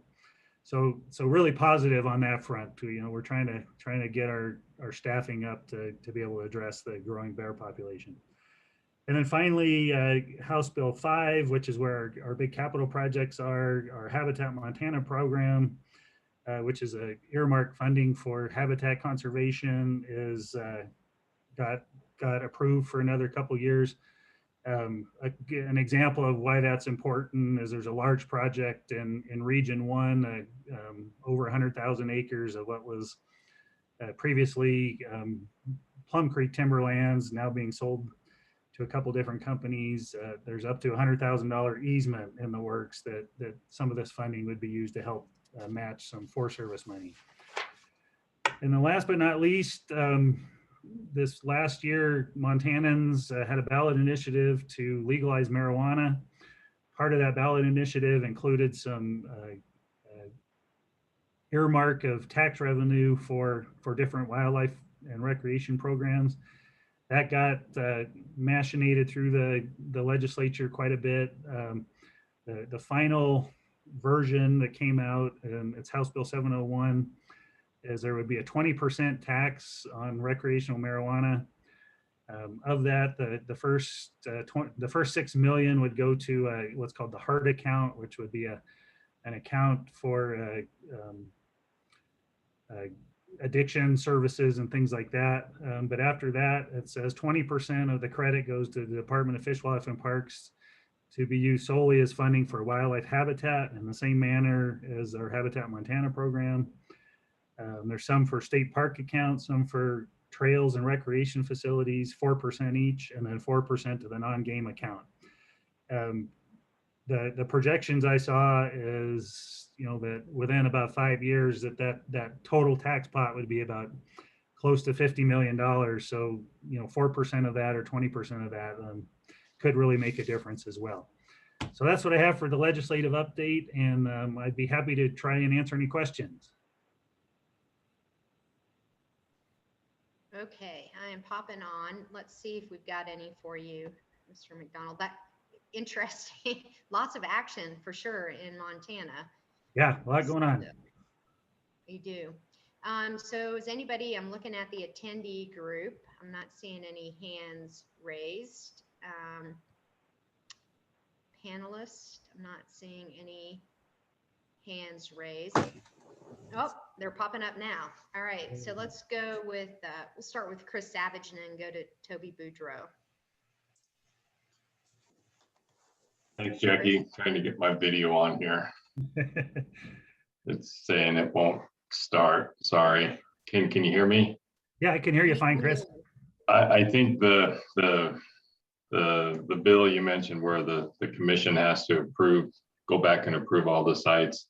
I wonder if we can coordinate regionally first with you or who you'd like to have work on that. Like you said, I think some forests are going to be, it won't be as a big a lift, but there's some other forests that will be a big lift.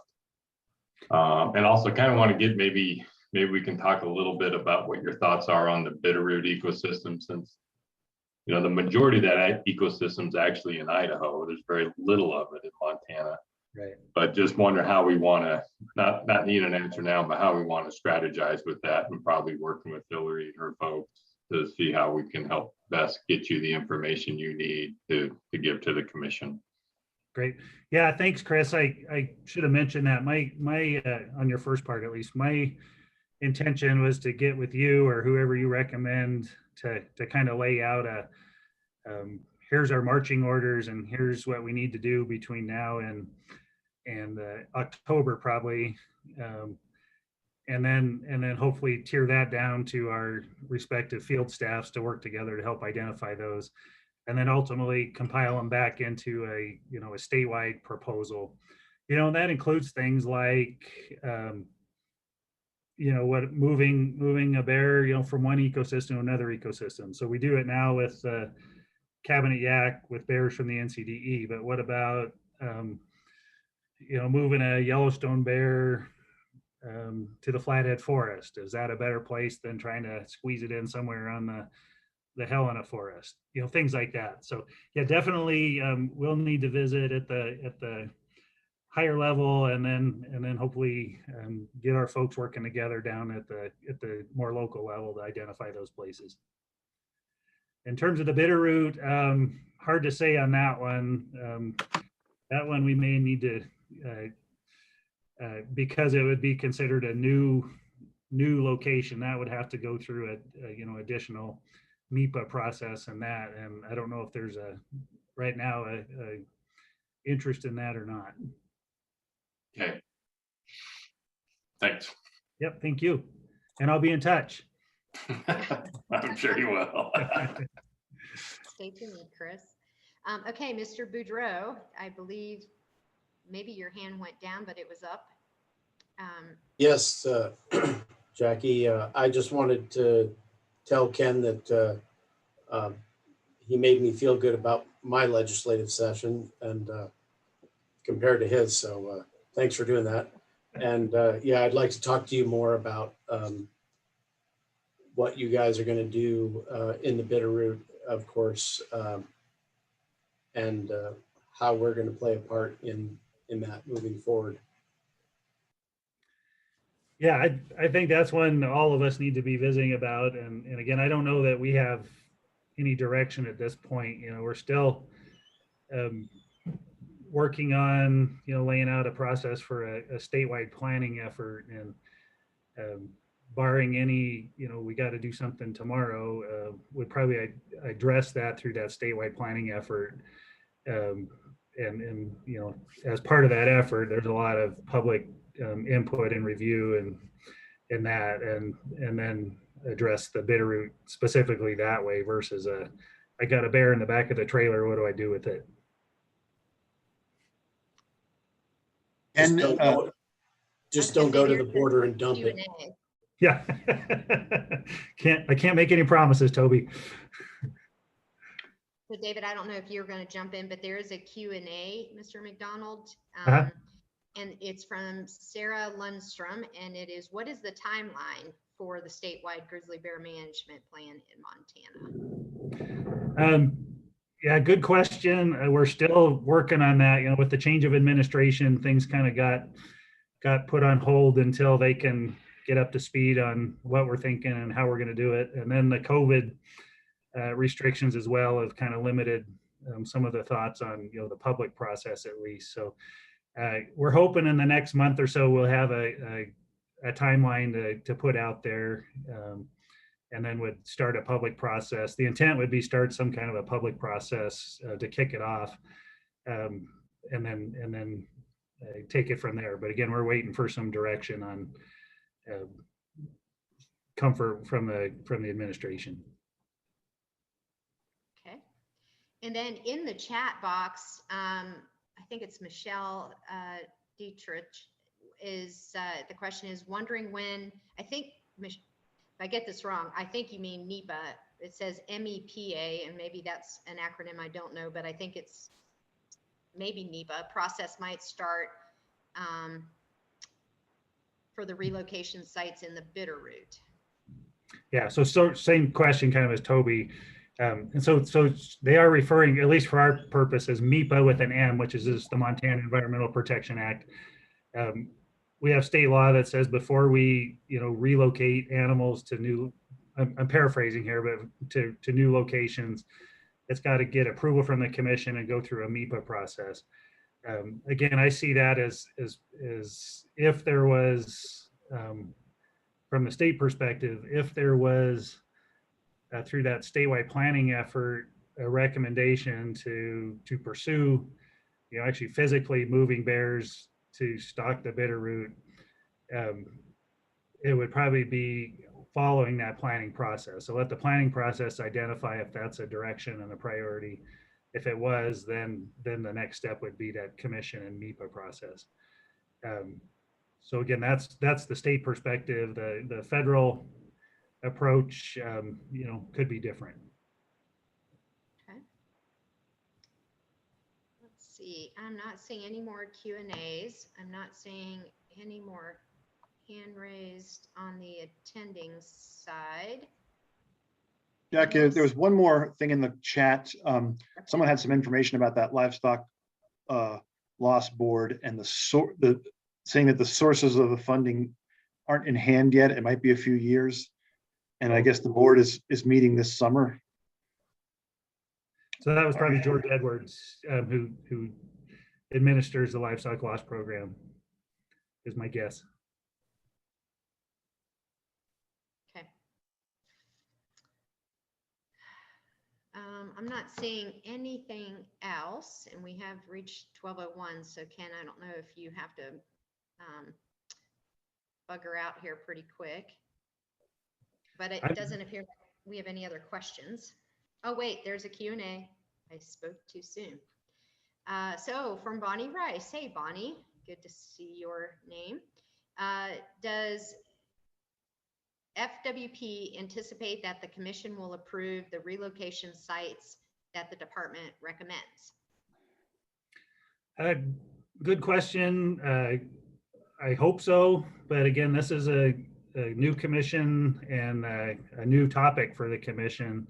So part of this will be a learning curve. We haven't visited with them yet about this. We're just sort of digesting the bills, and we'll first visit with them about kind of what their expectations are. And we'll try and craft a proposal that meets their expectations. So hopefully they do approve those, but Lots of work to go on that one yet. We're just at the very beginning stages. Okay. I think, David, that is all I am seeing. Am I missing anything or anybody? Trying to match or watch multiple parts. Do you see anything else, David? Nope, I don't. Okay.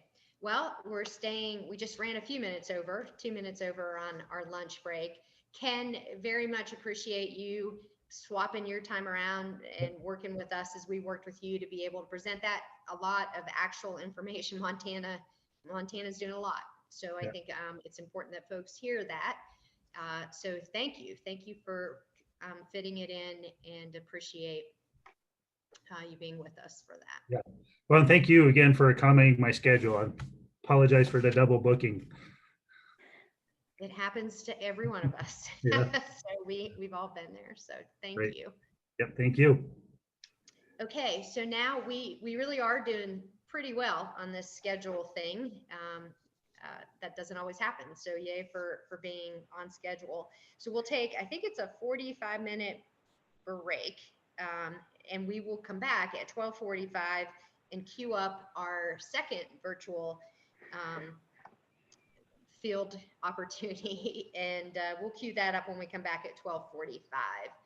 I do also want to note, just because it was in the chat box, and we will probably speak to it tomorrow, but that I did receive some correspondence from Adam. I think it's Ricey, it's Rissien. And you'll see some information in the chat. So just want to recognize that I did receive that. I think most of the folks have received it, and we'll talk about that tomorrow. We'll address it tomorrow and get some information back on that. Okay. So go grab a bite to eat, or like me, probably something cold to drink, because it is getting close to that 100-degree mark in Denver. And we'll see y'all in about 45 minutes. All right. Thank you. So I think we'll, again, endeavoring to stay on track. We'll go ahead and get going. And how do you spell given? So John, I see you've shown up, but if you'll give me a moment. George, did you just want to share what you shared in the Q&A, maybe around the livestock? Sure. The Livestock Loss Board actually did seek to get the multiplier language in our law, and that was because there were some groups that thought our law was a little ambiguous, even though we could have paid a multiplier at any point. Our big problem is we don't have any funding to pay a multiplier. All of our funding is restricted to confirmed and probable losses, direct loss. As far as the loss prevention funding goes, the legislature passed a bill that provided us with $100,000 per year for loss prevention due to grizzly bears and wolves. And that starts as of July 1st. And our board is actually meeting on July 2nd in Augusta, Montana, to discuss the processes, because we would like to see more ranchers actually seek the funding out. And we're trying to find ways to just enhance that, to get the ranchers themselves, rather than these larger organizations that have multiple funding sources to from receiving all the grant money. So that's basically it. We do have grant money, and we are trying to make it easier to get more ranchers involved. Okay. Well, oh, I should add one other thing. I am in partnership with Wildlife Services as well. We provide a job trailer where they keep the supplies, and Wildlife Services goes out and finds funding for their employee. Typically, it's the ones on John's panel that'll be speaking right after me. All right, well, that is a perfect setup then for us to move into our next segment, which is a second opportunity for a virtual field visit since we cannot be there in person. And I'm especially honored because I get to introduce another USDA person from Wildlife Services. John Stuber was recently the Wildlife Service Director in Montana. He has recently been promoted to serve as, I think, the Assistant Director of the Western Region.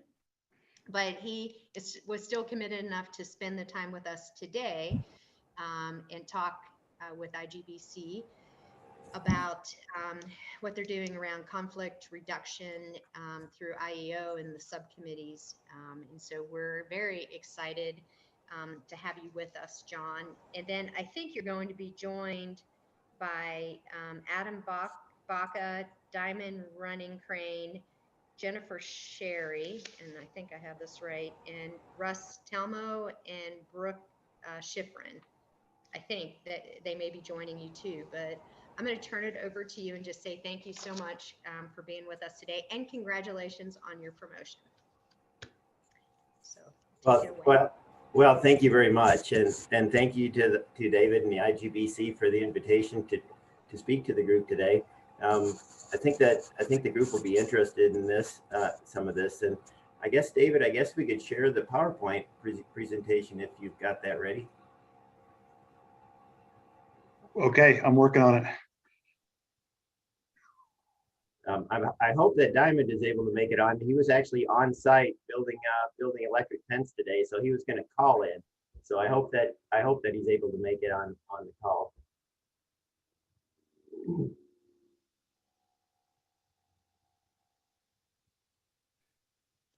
Good deal.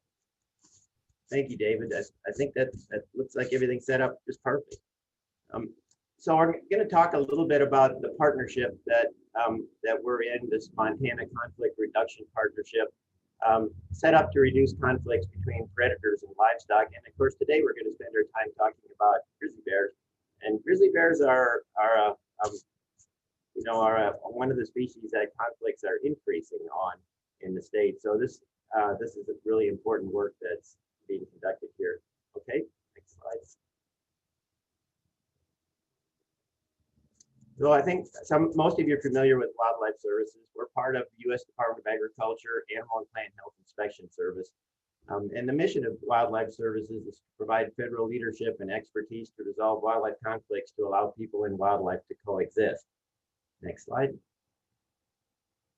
When we're involved in integrated predator damage management, that's got three main components to it. It's the one component is lethal damage management, and that's where the offending animal is lethally removed. Number two is non-lethal predator damage management, and that's where we implement tools that are set up to try to prevent or at least reduce predation from occurring in the first place.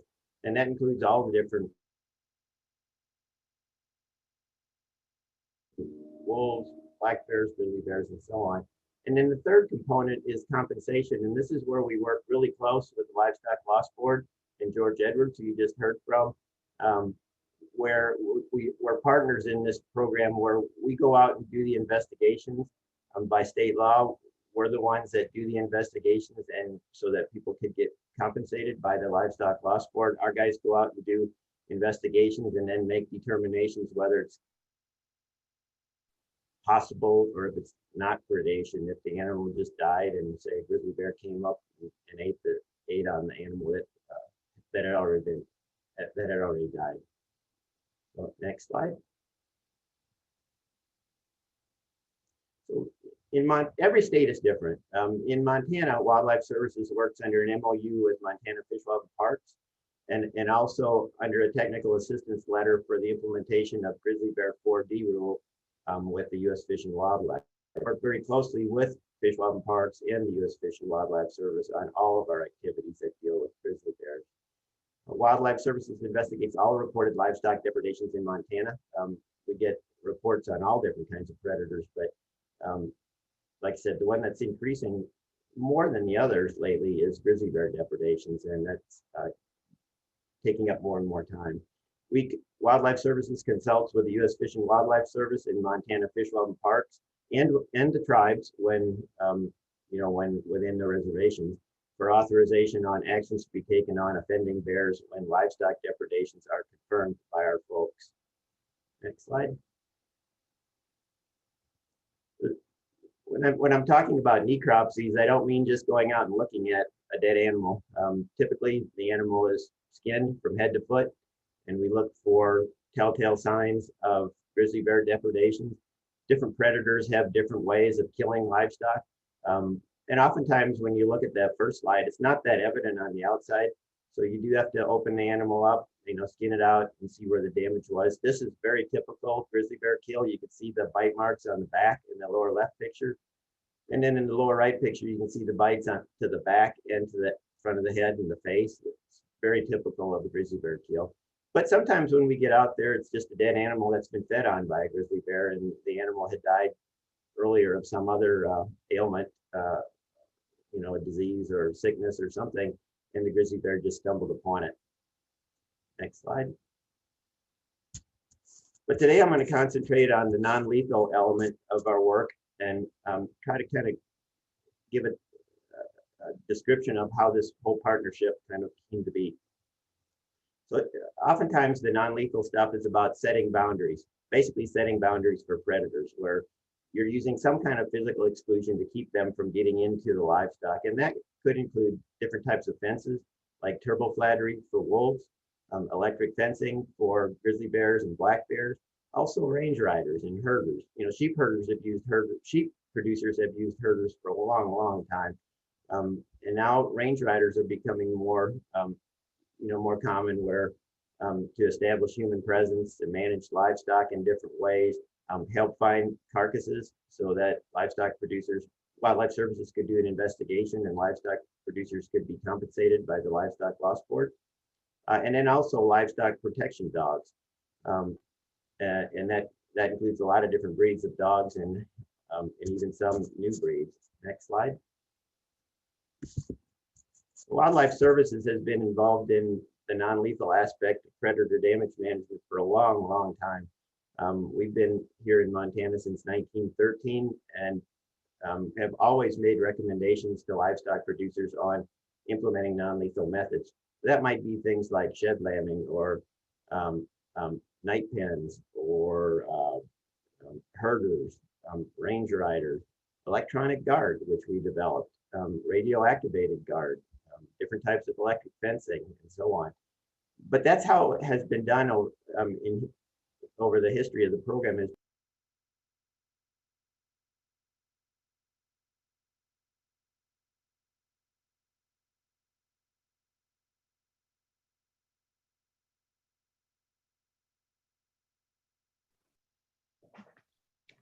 Hey, John, this is David Diamond. I'm not sure if it's just me, but it sounds like your audio may have cut out.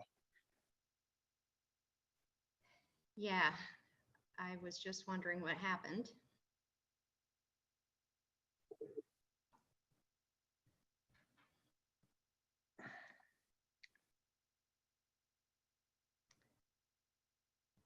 John, if you can hear us, maybe type something in the chat, or I don't know if there's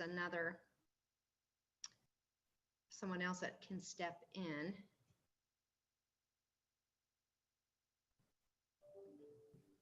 David, are you there? Also, while we're waiting for this, Diamond is called in and is listening. He's on the phone number. I just updated his name. And so I'm going to allow him to talk in case he has to chime in for anything. I can't bring him in as a panelist, so unfortunately, since it's a phone call. Great. Thanks, Dylan. And I don't see John on the attending list, so he must have lost his connection. Okay. Anybody have any, David, do you have any suggestions, or is there somebody in that group that could maybe pick up and talk for a moment? Yeah, I just see that Craig Glazier from Wildlife Services in Montana has raised his hand. Craig, you got a thought for us?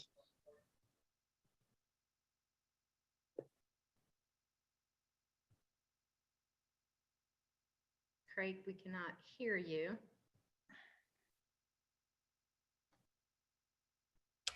Can you hear me now? Yes, most definitely. Okay, is Adam Baca one of the panelists? He is. Okay, I don't know if Adam could continue the presentation. That is one option. Okay, Adam is on. And hey, Adam, there you are. Are you comfortable carrying forward until we get John back? Yes, I know John made this presentation specifically for this, and I kind of gave him some of the data that he's going to reference. But I can speak a little bit to the history of the partnership and kind of what has progressed throughout the years leading up to now. And then once John comes in, he can correct me and we can go from there. So would it be helpful to have the PowerPoint back up then, Adam? Very much so. All right, David Diamond, can you help us get the PowerPoint back?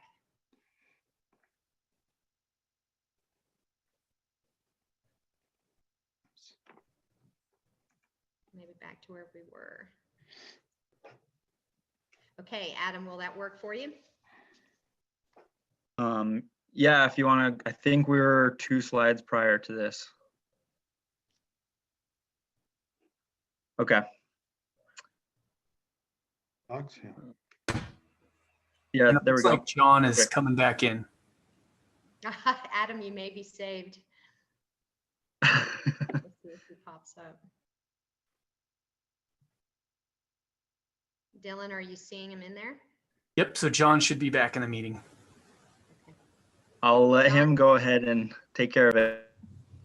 All right. John, you owe Adam a thank you. He was ready. We had him queued up to pinch hit for you, so he was great. Right. Well, I just went on talking. I didn't even realize I was off until somebody sent me a text. So hopefully I'll stay on this time. Not exactly sure where I left off, but I was talking about Wildlife Services being involved in the introduction of livestock protection dogs to sheep producers in the West back in the 1980s, when we had several livestock protection dog specialists in the West. But we did notice with the recovery of wolves and more conflicts with grizzly bears that some of the traditional white breeds, white dogs that we called the original breeds of guard dogs, weren't being as effective. So, so next slide, David. So about 5 years ago, our National Wildlife Research Center started a study to look at newer or less familiar breeds of guard dogs to see if some of these more athletic breeds of guard dogs might be better at protecting livestock from wolf and grizzly bear depredations. We looked at breeds like Kangals, Caracachans, Transmontanos, and some of those. That study concluded about 4 years ago, and it did have did show that some of these breeds are more effective at protecting livestock. Next slide, please. So I think I mentioned that Wildlife Service had been involved in making recommendations, but when I got to Montana in 2006, we were doing collaborative work with Defenders of Wildlife and Montana Fish, Wildlife and Parks, 2 of our partners. Up on the Northern Rocky Mountain front, we had assisted in building some permanent night pens on Hutterite colonies up there, as well as some portable electrified night pens that the colonies could pick up and move to different areas of their colony.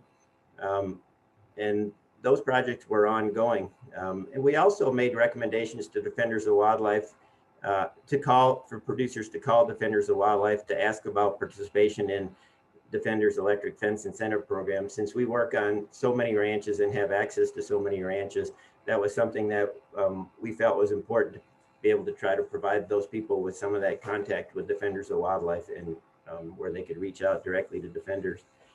But in 2016, I sat down with Zach Strong with Natural Resource Defense Council, NRDC at the time. And you know, at the time, there probably wasn't a lot of trust between our 2 groups and so on. So it was kind of an interesting meeting. We actually sat down for some pizza, talked it over, and Zach was interested in how to get Wildlife Services to do more non-lethal, implement more non-lethal methods of conflict prevention tools. So at the end of that meeting, we decided we'd both go out and buy some turboflattery, several miles of turboflattery, and we also agreed to work together on it, which we already had access to the ranches, but we had to, NRDC had to get access, and they had to ask for themselves to get permission to go onto the ranches. But they came out there, Zach came out there and one of his technicians, and they helped put up flattery. They helped monitor flattery every other week to make sure there's a good current and it was up and so on, and then take it down. And it worked real well. We did that for about a year or two. And then Zach came back to me in 2017 and said, how else can Wildlife Services increase the number of tools that are available? And I said, well, we need dedicated staff. It's just difficult.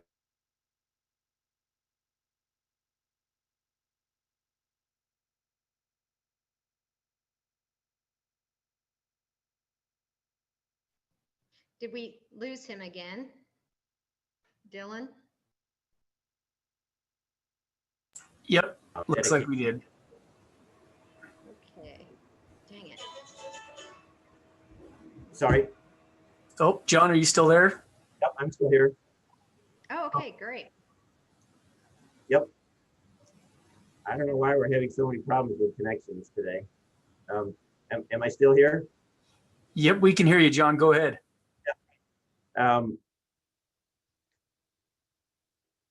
And so anyway, so we hired a full-time conflict prevention specialist, and we hired Adam Baca, who's going to be on our panel in February of 2018. And since that time, Adam's been busy building, putting up turbo flattery to protect livestock from wolves, and also building electric fences to protect livestock from grizzly bears, and in some cases black bears as well.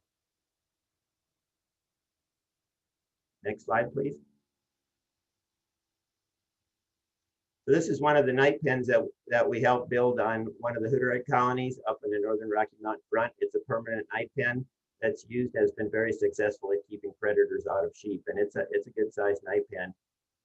And there's several of those night pens on there, as well as portable night pens as well that can be moved around the colony. Okay, next slide. Electric fences prevent conflicts. Electric fences work very well against grizzly bears when constructed effectively. In the middle of this picture, you can see Adam Baca building an electric fence on private range. You could also see the rancher in the background helping. Our projects are cost shared. Sometimes that's in terms of material, sometimes it's labor and help in building the fence. But in all cases, or in most cases, there's a 50% cost share.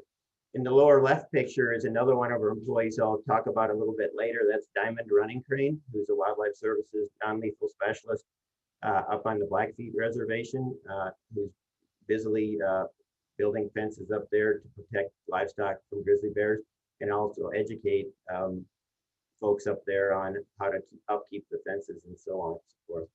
And you can see another fence down in the lower right corner that we've helped with. We've also helped build fences to protect trash disposal sites and so on. Next slide.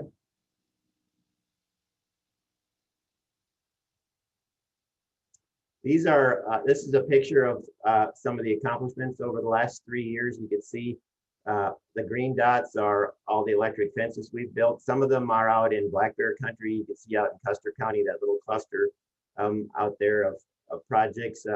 We have black bears expanding their range where they've never been before. And typically beekeepers are pretty good at building electric fences, but these are some areas where they've never dealt with black bears before in their beehives. So we went out and helped show them how to protect their beehives from black bear damage as well. And the flattery are the red dots there, the flattery projects, and that's wolf related as far as that goes. Okay, next slide.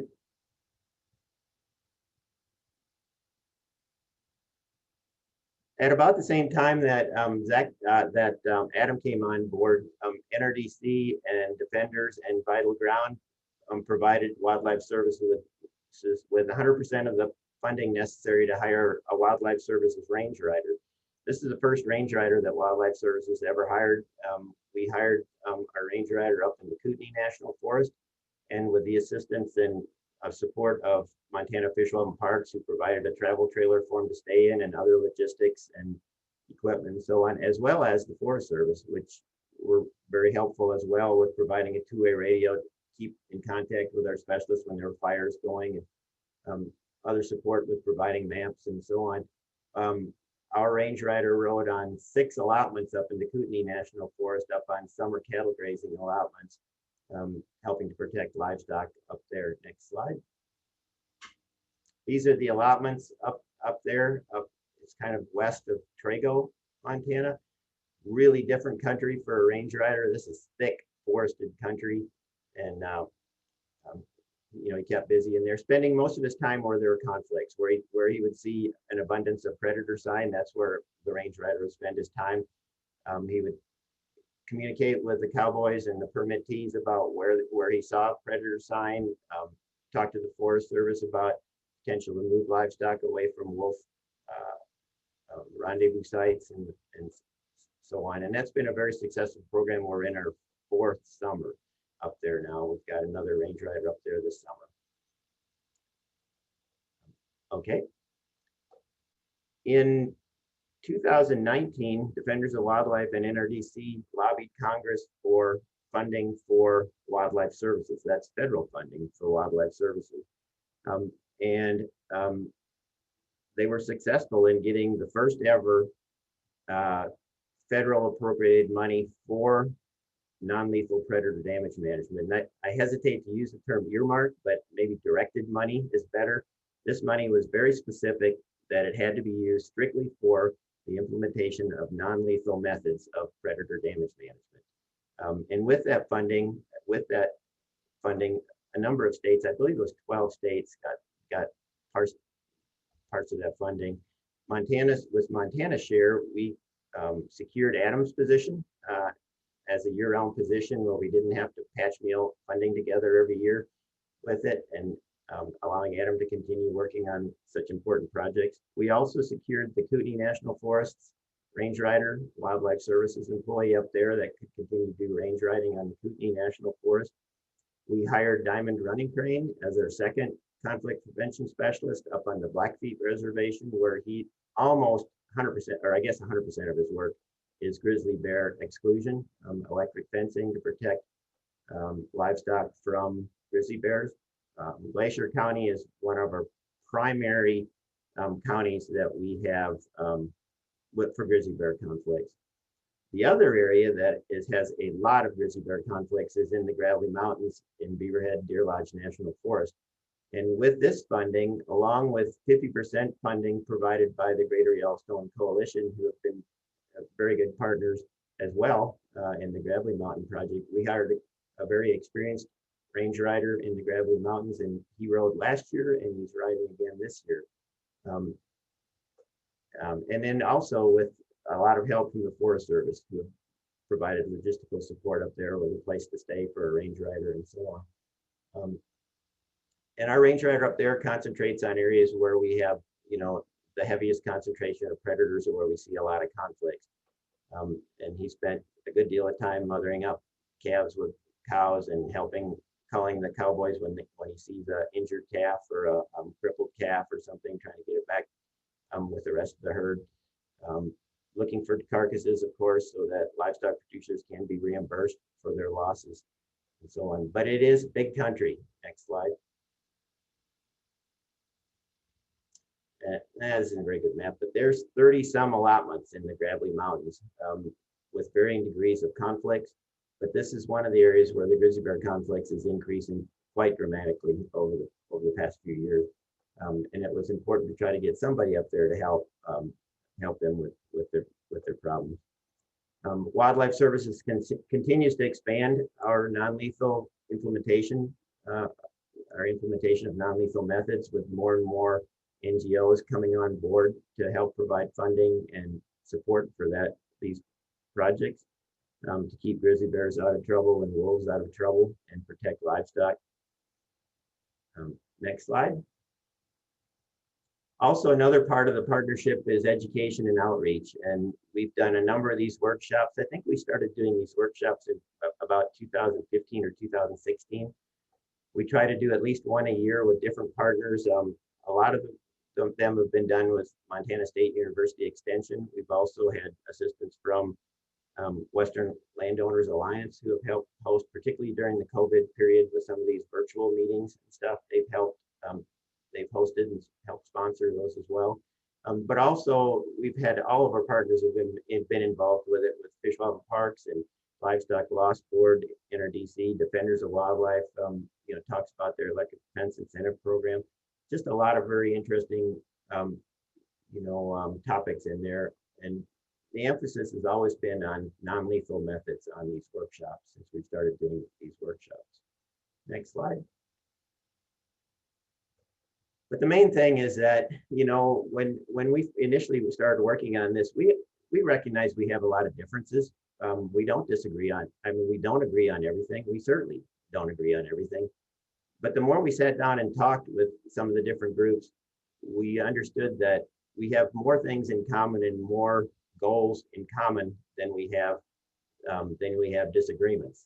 And you know, we're all grown-ups here. We can decide to work together on things that we agree with and set aside those things that we have differences in.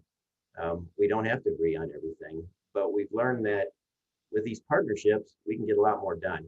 We get a lot more done with working together than we do with fighting. And we're really thankful for all of our partners in this. And I put some of them on here that are the really important ones: the Livestock Loss Board, Fish, Wildlife Parks, NRDC, Defenders of Wildlife. These are just some of the organizations that have helped in this. But you know, 4 or 5 years ago, I don't think a lot of people would have even thought it was imaginable that, you know, we would be in the field working with folks from Natural Resource Defense Council and Defenders of Wildlife and some other groups. And now, you know, it's just every day. Every time we have projects, we have a phone tree that we call around to get enough help out there to set up projects. Everybody comes together. Everybody's willing to help. Everybody has the same goal of protecting livestock and keeping, you know, grizzly bears and wolves and so on out of trouble. Next slide. Whoop. Can we go back one?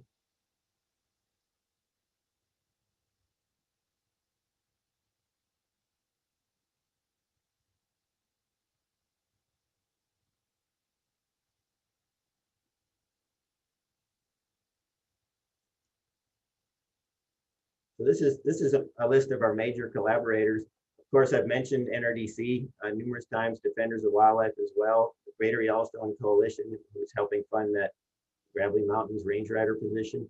Montana Livestock Loss Board has been invaluable, great partners as far as working with us on, you know, compensating livestock producers for those livestock that we confirmed as killed by grizzly bears, mountain lions, and wolves. Also, you know, providing grants to private landowners and so on, and also providing funding to wildlife services for non-lethal work. The U.S. Fish and Wildlife Service for all the funding they've provided for our grizzly bear damage management work. Great partners. We certainly enjoy working with U.S. Fish and Wildlife Service. Montana Fish, Wildlife Parks, we work with them every day. Every day our folks are talking to their grizzly bear specialists and wolf specialists, and they help co-investigate when they can on grizzly bear investigations. And then up in Glacier County, the Blackfeet Nation stock growers provide cooperative funding for our non-lethal work. Blackfeet Fish and Wildlife Department, they provide people to help us build electric fences. Blackfeet Agriculture Resource Management Plan provides funding. Confederated Salish and Kootenai Fish and Wildlife Department have been great partners with the work that we do on the reservation there. Blackfoot Challenge, we've had some projects there that we work together on. Vital Ground has provided funding for a good deal of our work up on grizzly bear work. And the U.S. Forest Service, Kootenai and Beaverhead Deer Lodge National Forest. The Western Landowners Alliance has helped with a lot of logistics and outreach, and the Sierra Club as well. So that's all I've got. We do have a panel that we have that are going to give a short presentation each, and then we'll have time for questions and answers as well. If I didn't waste too much time losing my connection here. I think I'll start out by introducing Adam Baca, who is our original wildlife conflict prevention specialist. Adam's out of the Missoula, and he's been working for us since February of 2018, mostly concentrating on turbo flattery protect wolves and electric fencing to keep grizzly bears out of trouble.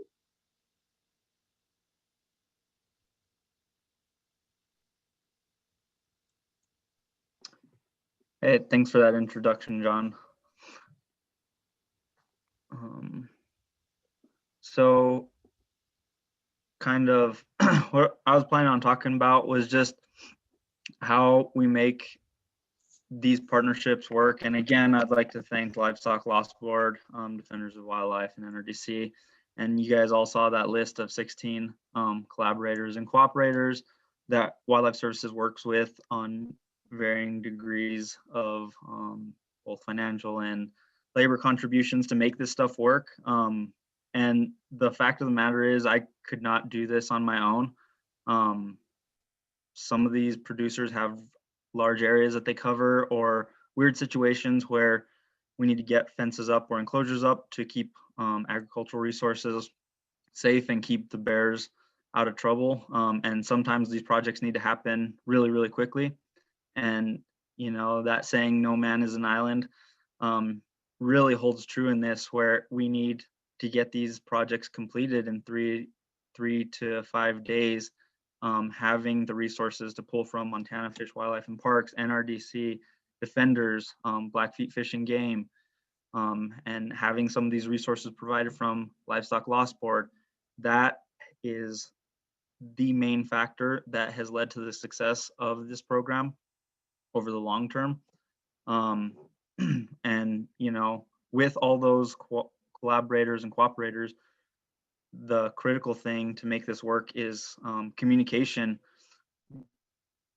It's gotten to a point where, you know, any one of us can call up the other and say, hey, you know, this is a project I think would be a good fit for all of us. We need these resources. This is the issue, they're high priority. And these are the dates we need to get this taken care of. And over the last 3 years, it's gotten to a point where we're all working in the field and we kind of know our sideboards and operation, or our sideboards for operating, that we've built that trust on when we can call people on, or when the project might not be productive to have too many cooperators on. And just regular communication, regular record keeping is a big deal, so we can all kind of keep square on what resources are going where and make sure we're being as effective as possible. And, you know, I believe the first year there was only 23 fencing projects finished for grizzly bears, and the next year it was 43, and then I believe last year it doubled to 62, I want to say, or, you know, I want to not double, but it got up there, 62, with the addition of Diamond, targeting that high risk area along the Rocky Mountain front on the border of Glacier National Park. And him taking over those 3 counties was really excellent. And he's been able to provide the on the ground resources to them that me being 3.5 hours away couldn't necessarily do. And it allows me to focus a lot more on this other side of the mountains, and try to increase our outreach and education and the work we're doing out on over the hill on my side. So, you know, just with that being said, you know, there's kind of also the idea of just being there lends a lot to the cooperation and program success, where, you know, and all these collaborators will basically consistently and reliably answer the phone when the call's put out. And that's a huge safety net for all of us. We try to do the same for them as well. As long as we're in service, being Montana, sometimes that's a little unpredictable, but being there and showing consistent effort and kind of under promising and over delivering has greatly factored in to the increased involvement and engagement with the communities, and the overall success and happiness of the producers that do choose to participate. And so I I'm not sure how much time I have left. I think I've only spoke for 3 minutes, but I know we're going to be short on time. So that's really my biggest thing, is just being there, you know, and this going into this 4th year, for better or worse, we've gotten a lot more responses and people interested in getting this conflict reduction work done on their properties where it's possible. And so that's leaving me and Diamond running pretty ragged getting these up and going. And, you know, just, it's great to see the program grow like that, and great to have a lot of reliable help that we can count on and get things done, and continue kind of protecting livestock and keeping bears out of trouble. And yeah, I look forward to continued growth. If John, I don't know if Diamond wants to chime in on some of the updates in his country, we can do that, or if not, we can have someone else chime in while we figure out how to get Diamond able to chat from the phone he called in on. Sounds good, Adam. I don't know if Diamond's on. It would be on a phone call in. Yep. So Diamond, you are allowed to speak. You just have to unmute your phone.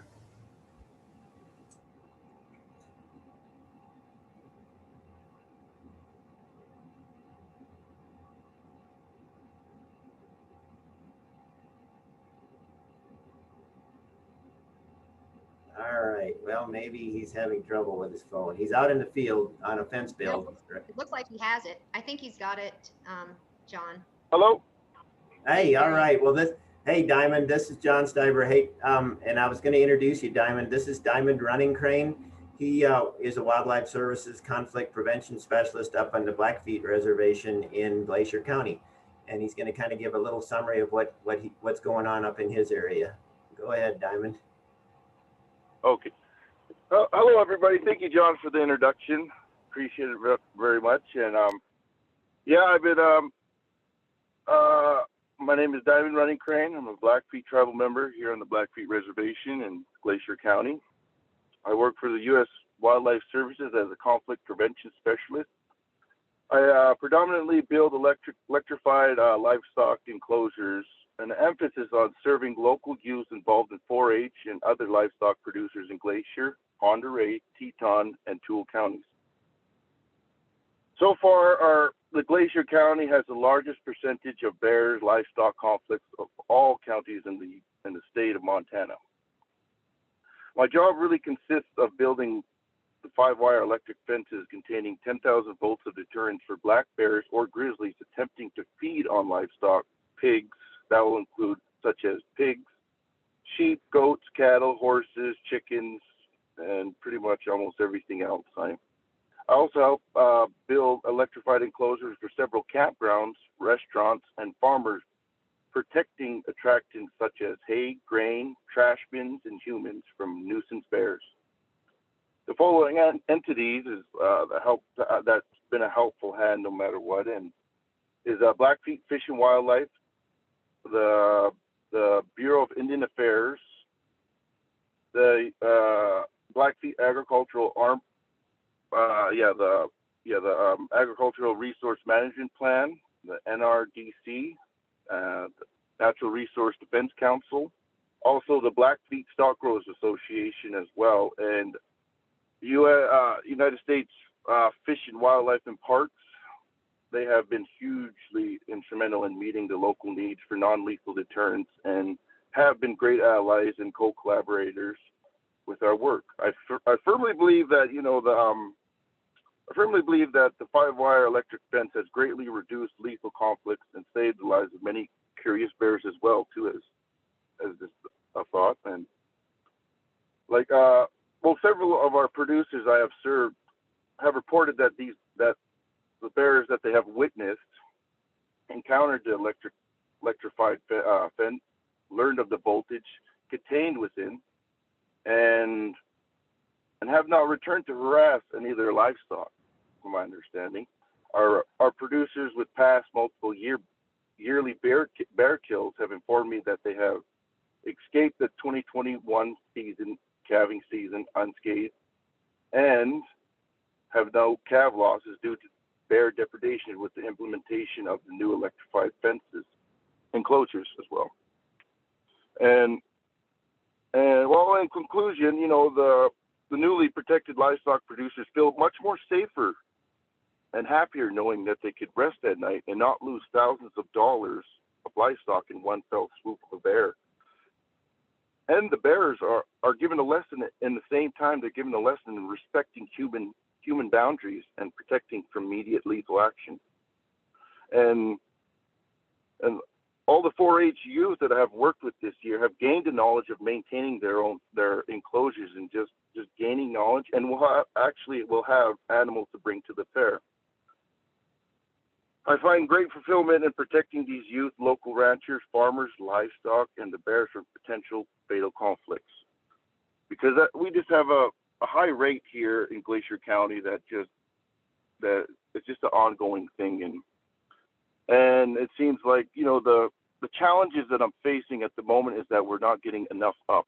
There's already, yes, there's progress no matter what, but it's just that I feel that we still need more of these enclosures up, and having that invisible line, that boundary set right there of preventing conflict for every rancher, youth, and any attractants, and having people feel, you know, just having in general, a lot of people feel safer and try to just do it all as a team and try to get this done. And that's why I really thank a lot of people that are all involved in this. And I just want to say that we cannot do it just singly. Just like Adam said, we all have to work as a team and to be more involved in this and just prevent conflict in each situation. And so that it's just, and that's what I'm mainly just building the electrified enclosures, because that's what's mainly here is the grizzlies, the black bears, and it's our main species that's causing conflict. And at the same time, and we have to at least learn to coexist with one another. We're all on this planet, all here, all in one, and we just have to learn to get along and know the boundaries, and just try to coexist and in a conflict prevention way. So that's really what I've been doing. And like I said, the challenges that I face is that, you know, we're just not getting enough put up, and I feel that we should just push for more, but at the same time just try to pace ourselves at the same time, but work together as one. That's what I feel really comfortable with, that we're working with everybody and everybody's chipping in, and we're just getting the job done and helping prevent conflict. But that's probably my biggest goal, and all I want to do on my part is just help out everybody, because I dealt with this prior to this job. I'm actually a cattle producer myself. I've been going on for 10 years now, and I understand the situations that every rancher, even down to the youth, have encountered over the years, and I just want to do my part and help out and live life and coexist with bears and just try to prevent any depredation kills and just prevent conflict. But that's pretty much my main goal, is just to help out and build as many electrified enclosures that I can, just to deter the bears and help everybody coexist with one another, with the wildlife. And that's pretty much it. All right. Well, thank you, Diamond.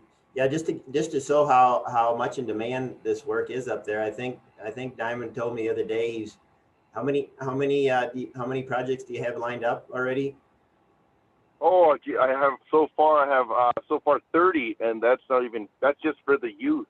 The youth, that is. I have so far put a good dent into it so far. I have under 10 completed so far for the youth 4-H youth producers, and at least I would say 15 more for the adult producers. That's including bee enclosures, calving pastures, and mainly those sources. But there's quite a bit of projects already lined up for me. Like right now, at the moment, I am on a project right now, and it's for a 4-H youth producer. His name's Telvin Champ. And we're right here at his ranch, his parents' ranch, and we're just, like I said, we're just trying to set up as much as we can and just try to help the youth and the producers as well, and just trying to prevent conflict. But yeah, we have a lot more to do, and we're just trying to get them all set up and just try to get them set up as fast as we can. But we're just working along. We're doing it. We're getting the job done, and we're helping the children gain the knowledge. Like I said, they're just gaining the knowledge of how to go about their fences, how to understand their enclosures, and at the same time telling them what all goes into it as well, and having them be very involved with the build as well too, and just having them understand their enclosure so that we don't have to necessarily always keep coming back and repairing them. But at the same time, they're children, they have to learn, and we're just giving them the opportunity to gain all the knowledge on site on when the build is happening. And we're just spreading the knowledge and just getting them done. All right. Well, thank you, Diamond. I appreciate it. And you can, if you need to get back to work, feel free to get back to work. Otherwise, stay on here with us. I'm going to introduce our next panelist. Jennifer Sherry is the wildlife advocate for the Natural Resource Defense Council, one of our great partners. And John, this is David Diamond. And just really quickly, we just got about 10 minutes left scheduled in this session. I know there's still 3 panelists. I know there's going to be some discussion and questions. So we may have to adjust that, but just in putting out that time limitation. Thanks for the reminder, David. We can try to keep it brief here as the final panelists. So my name is Jenny. I'm an environmental scientist. I work for NRDC, as John mentioned. NRDC is a large and diverse environmental advocacy group that's been around since 1970. We operate under a pretty broad mission to safeguard people, plants and animals, and the natural systems on which all life depends. A motivation to protect people and their well-being guides a lot of the work that we do. And I think that that's reflected in this conflict prevention partnership, where we're seeking to meet the needs of both people and wildlife. In my role with NRDC, I focus on issues of wildlife conservation policy, connectivity, and also conflict, primarily involving grizzly bears and other large carnivores in the Northern Rockies. I tend to think about conflict prevention through the lens of reducing risk rather than reacting to loss. I think it leaves room for more forward-looking and human-centric approaches to human-wildlife conflict. And from the very beginning of this partnership, I think the idea of reducing future loss was something that we could all rally around. And it doesn't matter what your background is, no one wants to see livestock lost to predation or other damages, especially when there are opportunities to protect rural livelihoods in a way that also keeps bears and other wildlife out of harm's way. So as John pointed out, NRDC and Wildlife Services were not historical allies. We had, disagreements back when we first started working together, and we still have some today, but we've still found a way to build relationships of trust around the goals that we do have in common. And I think that we've seen each partner in this effort brings an important set of complementary skills and experiences to the work. And that's lent itself to the success we've seen in ending conflicts for certain landowners, especially, sometimes conflicts that were chronic or long-standing.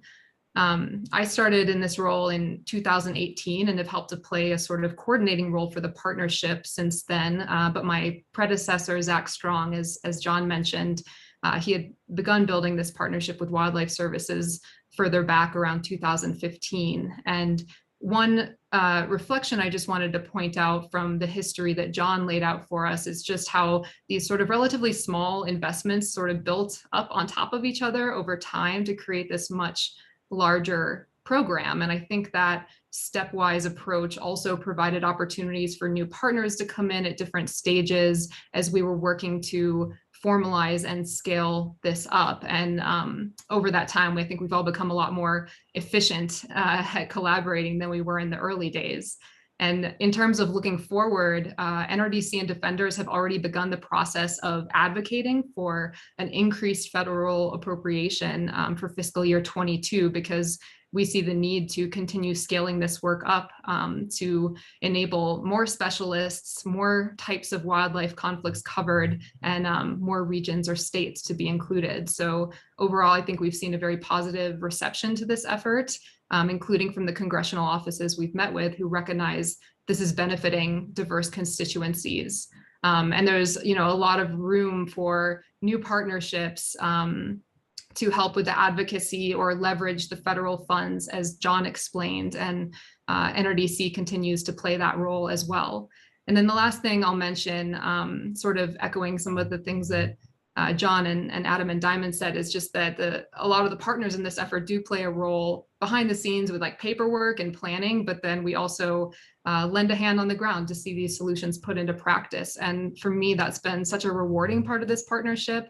And I believe it makes me more effective at supporting and advocating for this work, because I stay sort of in tune with the realities of it, and I better understand what the specialists need to be most successful in their roles. So hopefully I kept that short enough. With that, I'll just say thanks so much for your interest in learning more about this partnership, and also huge thanks to John for his leadership in setting up this partnership model in Montana that has since, especially with the federal appropriation effort, expanded to all these different states. So with that, I'll turn it over to the next panelist.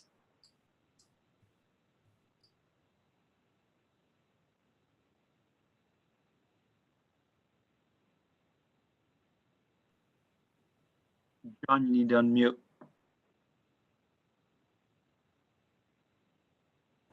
Shoot, I forgot the microphone. I just thank you, Jenny, for everything, for all the help, being such a great partner in this, and for really leading in this whole partnership, effort and stuff, and bringing new partners in and so on. So we'll move quickly on to Russ Telmo. Russ is the Rockies and Plains Program Associate for Defenders of Wildlife. There he is. Thanks, John.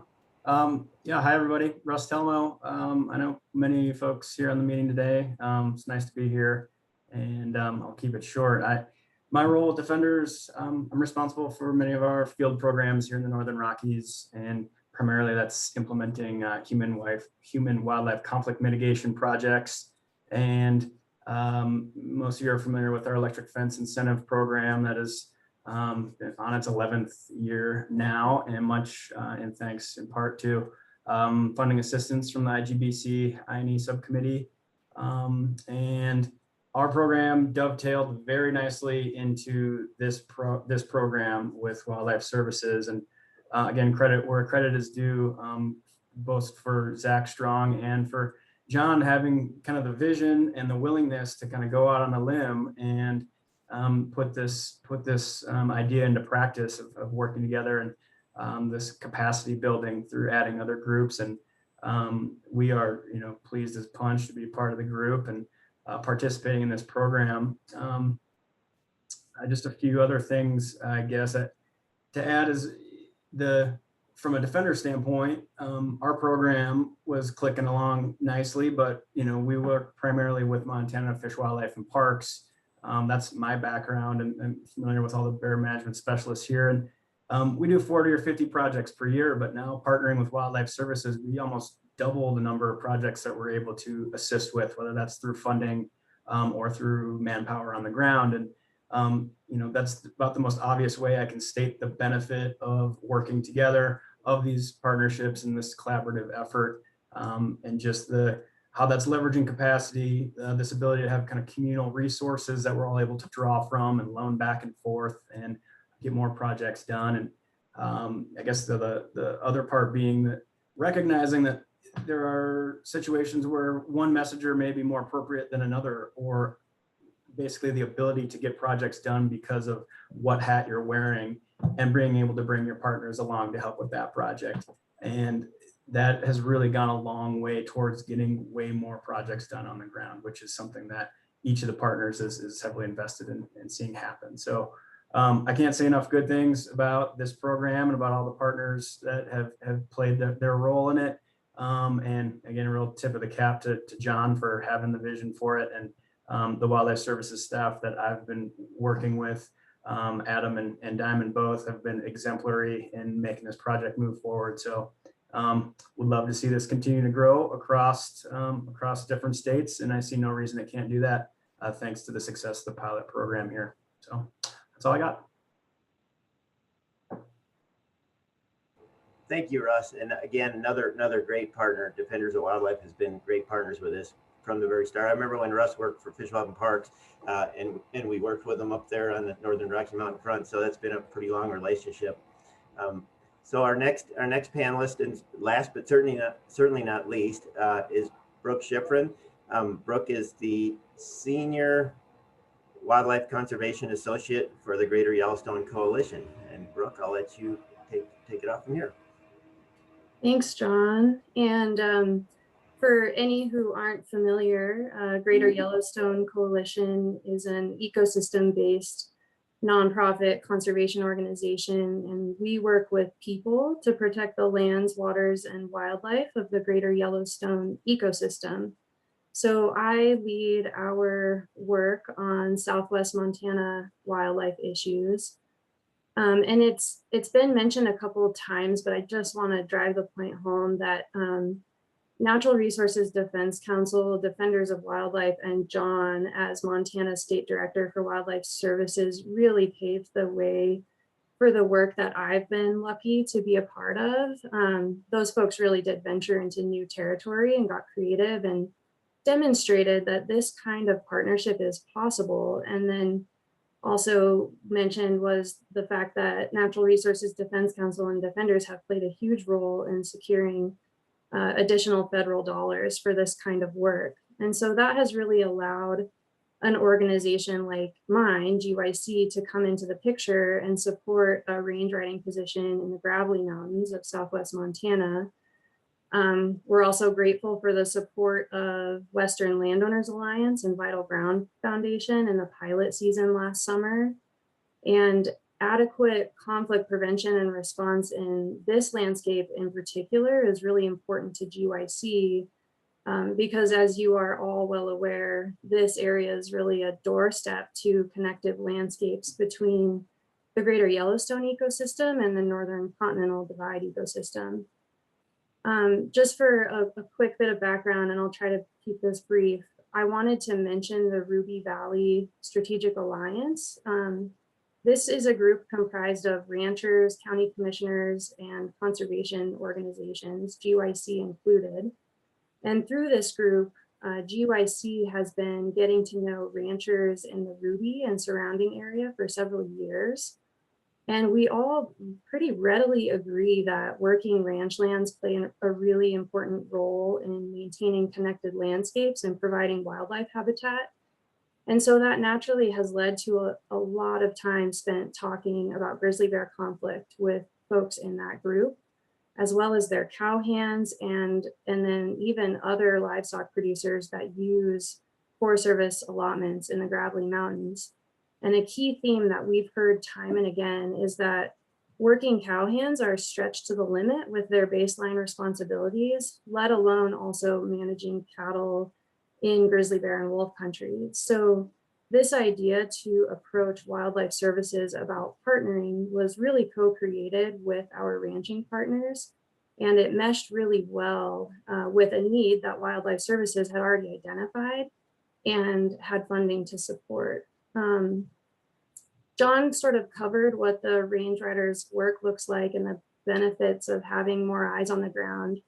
I'll just quickly add that we recognize that the success of these kinds of efforts is really not easily measured when it comes to range riding. And it's certainly no secret that there aren't silver bullet solutions to grizzly bear livestock conflict in a landscape context like this one. But I think there's so much value that's less tangible. I think it's important to try things. And it's important for the people who are navigating the challenges of living alongside grizzly bears to see agencies and NGOs collaborating in that endeavor. This range rider position has also created an opportunity to learn more about what's going on in that landscape and share that information out with the community. And so GYC's role, in addition to financial support, is really one of convening and coordinating. We interviewed many of the impacted livestock producers following the first season, and they were glad to see this additional wildlife services capacity on the ground last summer. And then this sort of debriefing has led to conversation among the producers, wildlife services, and GYC around what kinds of additional tools this range rider could try out this summer. GYC also hosts workshops on various topics in this landscape as well. So to wrap up, I'll just say that I'm continuously surprised just how much common ground does exist. What's really needed is people who are willing to explore what that might be and open to learning from one another and trying out some new things. And I think there's a lot of opportunity for replicating this kind of collaborative work between agencies and NGOs in other places in Montana. And for GYC, I think we really see these kinds of partnerships playing an extremely important role in both promoting connectivity between grizzly bear populations and ensuring that working ranches stay on the landscape. So thanks again, John, for the invitation to participate in the panel, and thanks all for your time. Thank you all. David, I think that's our final panelist. So I don't know if we have any time for questions or if we need to move on in the agenda. We can take a quick look, and I'm looking now, John. I'm not seeing any questions. I do want to provide, we had 15 minutes set aside for public comment. I want to honor that. But I am not seeing any questions queued up for you. David, are you seeing anything? We should ask, guess folks, if you have questions for these panelists or for John and Wildlife Services, now is the time. And just recognizing that, the reason this is so relevant, IGBC a few years back asked its subcommittees to look at conflict reduction. There have been conversations. I know Wildlife Services is now actually, participating with the NCDE subcommittee. The Yellowstone subcommittee has had conversations along these lines, but here sort of organically, this partnership that's grown up in the last 5-6 years, that map that you showed of all the places that you've actually accomplished projects and have things on the field is so impressive. And I think, as the IGBC thinks about scale and representation and how it organizes its work going forward on the critical issues like conflict reduction, that's going to carry into the conversation tomorrow. It does look like we have a couple questions popping up in the Q&A. So John, I don't know if you or folks could respond, but the first question is from Trina Joe Bradley. I'm sure there are a number of NGOs represented in the audience. Can John or Adam talk a little bit about how they can get involved with these efforts and how they can partner to reduce conflicts? That's question number 1. All right, yeah, mainly just get in touch with Wildlife Services. I'm kind of the outgoing state director, but Montana is going to be one of my states that I cover in my new role as well. So yeah, just reach out to Wildlife Services and we can involve the other partners and stuff, and they could explain. But it's I think it's fairly simple, fairly easy process and stuff to see if you want to become part of the partnership and so on. And we're certainly interested in looking at different opportunities around the states where we know there are conflicts. Okay, and the next question is from Kristen Combs, and it kind of follows a little bit along that line in regard to how can we take the successes from Montana and bring that to the other states like Wyoming and Idaho in an effective way? It looks like maybe Jenny is typing an answer, but while she's typing, I could jump in real quick. You know, it's kind of timely because as assistant regional director, I'm going to be over the states from Montana down through New Mexico and North Dakota down through Texas.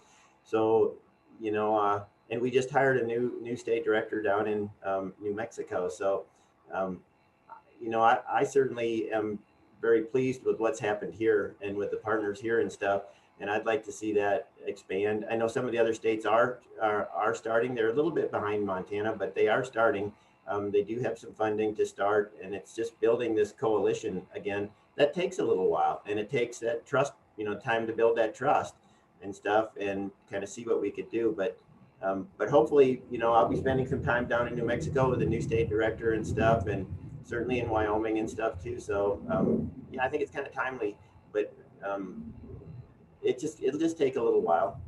But it's as other states see the success in Montana, you know, they'll jump on board too. I mean, they want to succeed as well. So I think they'll jump on board as well. Okay, great. David, I am not seeing any other questions or hands raised. Do we have another question? Oh, we have another question in the chat though.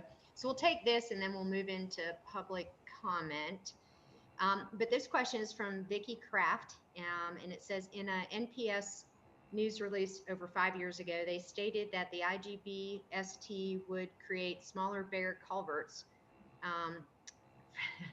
Man, we love our acronyms, and I'm not even following all these. For the COY, after a grizzly bear, I got that one, was killed when the trapdoor was dropped on less than a 25-pound grizzly bear.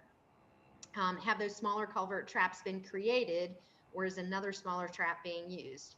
And also, why are no grizzly bear COYs listed on the USGS known improbable grizzly bear mortality listing? That's a lot of question, Vicki. John, do you want to field that, or David, is there somebody else that would better answer that question? Yeah. David, you're mute. Oh, there you go.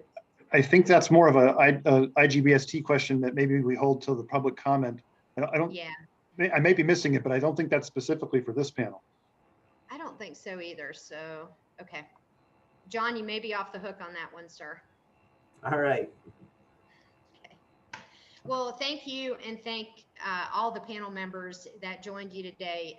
You know, it gives us hope for the future, because collaboratives like that, partnerships like that, cooperation like that is what really will move the dial in a positive way. So thank you all for that work, and thank you all for being with us today. Appreciate it. Thank you very much. And good luck and congratulations again. Thank you. Thank you, John. All right, David, I believe we are at the public comment, and I do want to honor the 15 minutes, so we're going to run a little long if folks can hang with us. But we do value the input from the public. We've set aside the time, and we'll honor that. Dylan, do you want to share with folks or give instructions on how we can recognize them as they want to speak? And then, David, if you'll help me keep the time, you know, basically it's going to be about 1/4 after, I think. Or Yes, so I'm happy to kind of give folks instructions. Not sure if we're going to ask them to limit their comments to maybe a couple minutes, just so we can get through every comment that's out there. But if you have a comment you'd like to make, please raise your hand in the attendees room. You hover over your name and select raise hand, or if you're on a phone, press *9, and that will let me know that you have a comment. And from there, I'll unmute you and ask you to state your name and organization you're affiliated with, if you are, and where you're from. And maybe, I guess, David, as we were just talking, for the record, we can use that last comment or recognize that last comment as part of the public comment. Is that what you were thinking? Yes. Okay. So everyone should be able to see that, correct, in the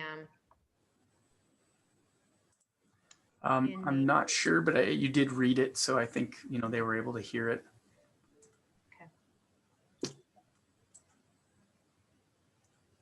Yeah, so Michelle's saying, no, we cannot see it, but, you know, Jackie did read it.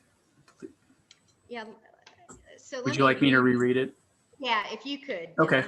Well, Yeah, so- or alternatively, Dylan, the person who typed it could raise their hand now and be recognized as part of this public comment period. Yeah, that would be great. I think that'd be preferred.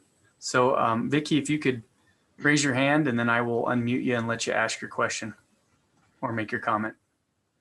Okay, so Vicky, I'm gonna unmute you if you could state your name, where you're from, and if you're affiliated with an organization. Hi, I'm Vicki Kraft. I do Greater Yellowstone Bears, Yellowstone Visitor, and Los Padres Bear Aware. My question is, in a Yellowstone National Park Service news release over 5 years ago, they stated that the IGBC would create smaller culverts or traps after a cub of the year, grizzly bear, was killed when the trapdoor dropped on less than a 25-pound grizzly bear cub of the year. Have those smaller culverts been created, or is there another trap being used? And also, when I look at the USGS known and probable grizzly bear mortality listing, it rarely has cubs of the year, yearlings, etc. on there. Right. How do those get counted as when we know that they're absolutely dead? All right, thank you, Vicky.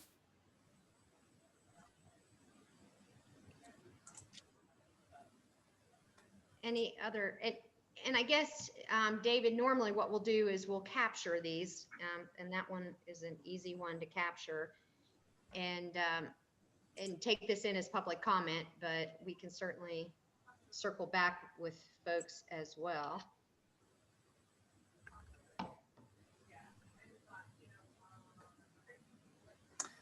Michelle Dietrich, I see, has her hand up. So Michelle, I'm gonna allow you to talk. If you could state your name, where you're from, and if you're affiliated with an organization.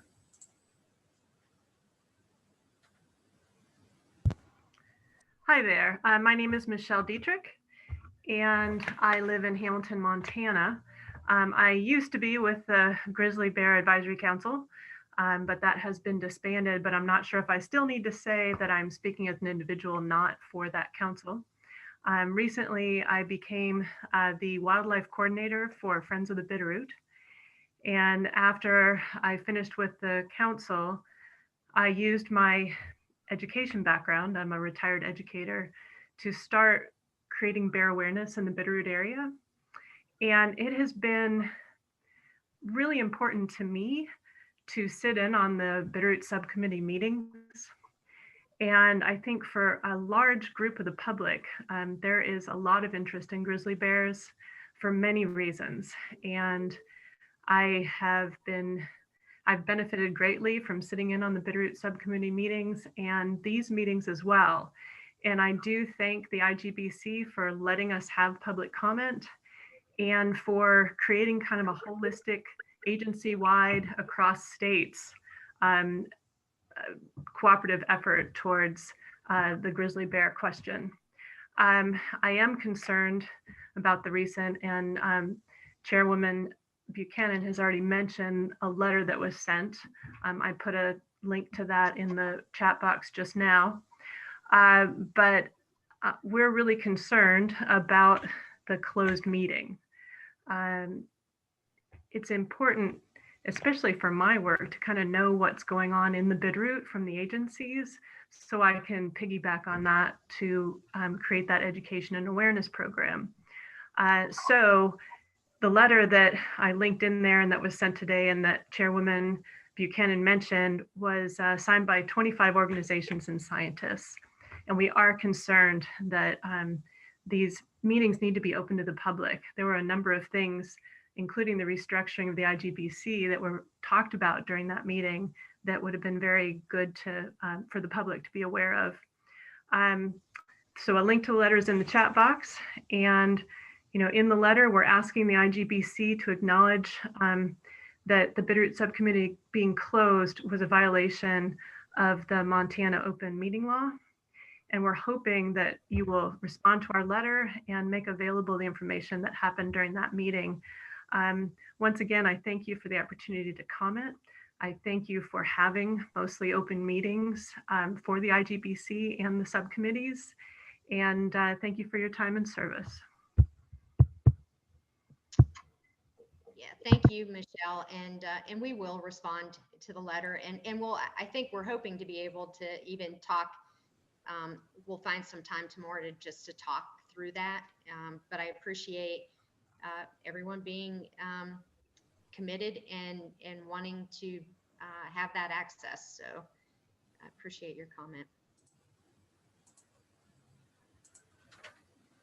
Is there any other comments out there? Please raise your hand or press *9 and we'll unmute you.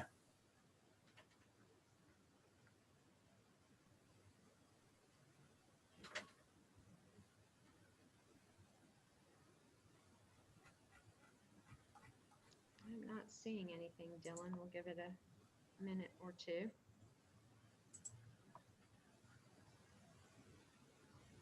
And we will have another opportunity tomorrow, same thing at the end of the day. We'll have opportunity for public comment.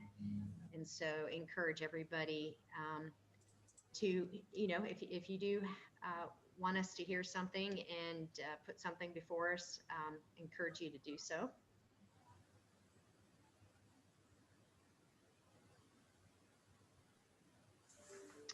What's in the chat, Dylan? Oh, and Michelle, you're asking me on a time frame. Since nobody's asking any questions, I'll respond on the letter. And I would hope to have something drafted probably by next week at the latest. I try to, my personal commitment is to try to respond within 7 working days. And so we're Wednesday, so that would be by the end of next week at the latest, if not before. So we won't let it linger. I just have to talk to the rest of the folks.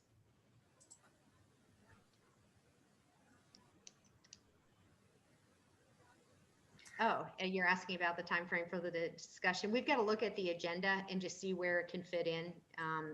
So I've got a coordination call after this, and so we just have to see where in the agenda we might have a little bit of space, Michelle. So you got 2 answers for the price of 1 question. So. Dylan, you seeing anything else? I'm not, nope. Okay, well, we don't have to hold folks to staring at me for sure, or Dylan. So we can certainly call it good for today.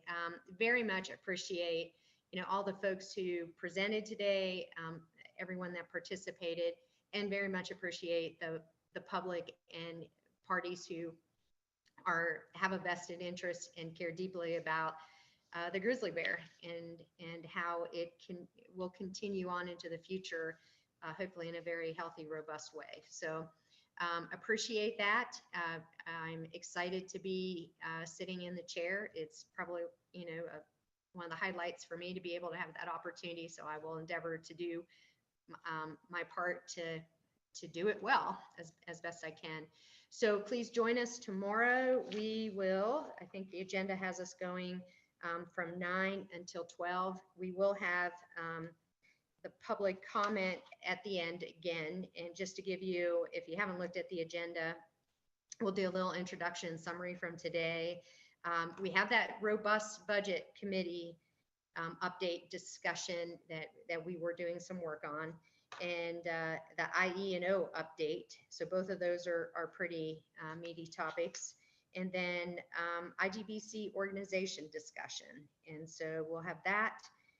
We'll have a work plan because, again, we've been really focusing a lot of attention to, what is the work in front of us? How do we want to prioritize it? What should the subcommittees be working on? And what do we want to undertake? And so all of that will be shared, at least the conversations we've been having will be shared tomorrow. There'll be a recap and direction to the subcommittees. That's from me, so we'll see how that goes. And then again, the public comment. So hope that you'll all come back tomorrow, and we very much appreciate the attention today. And David Diamond, I think David and Dylan, we can call it good. Thanks. We'll see everybody tomorrow morning. Okay. Thank you all.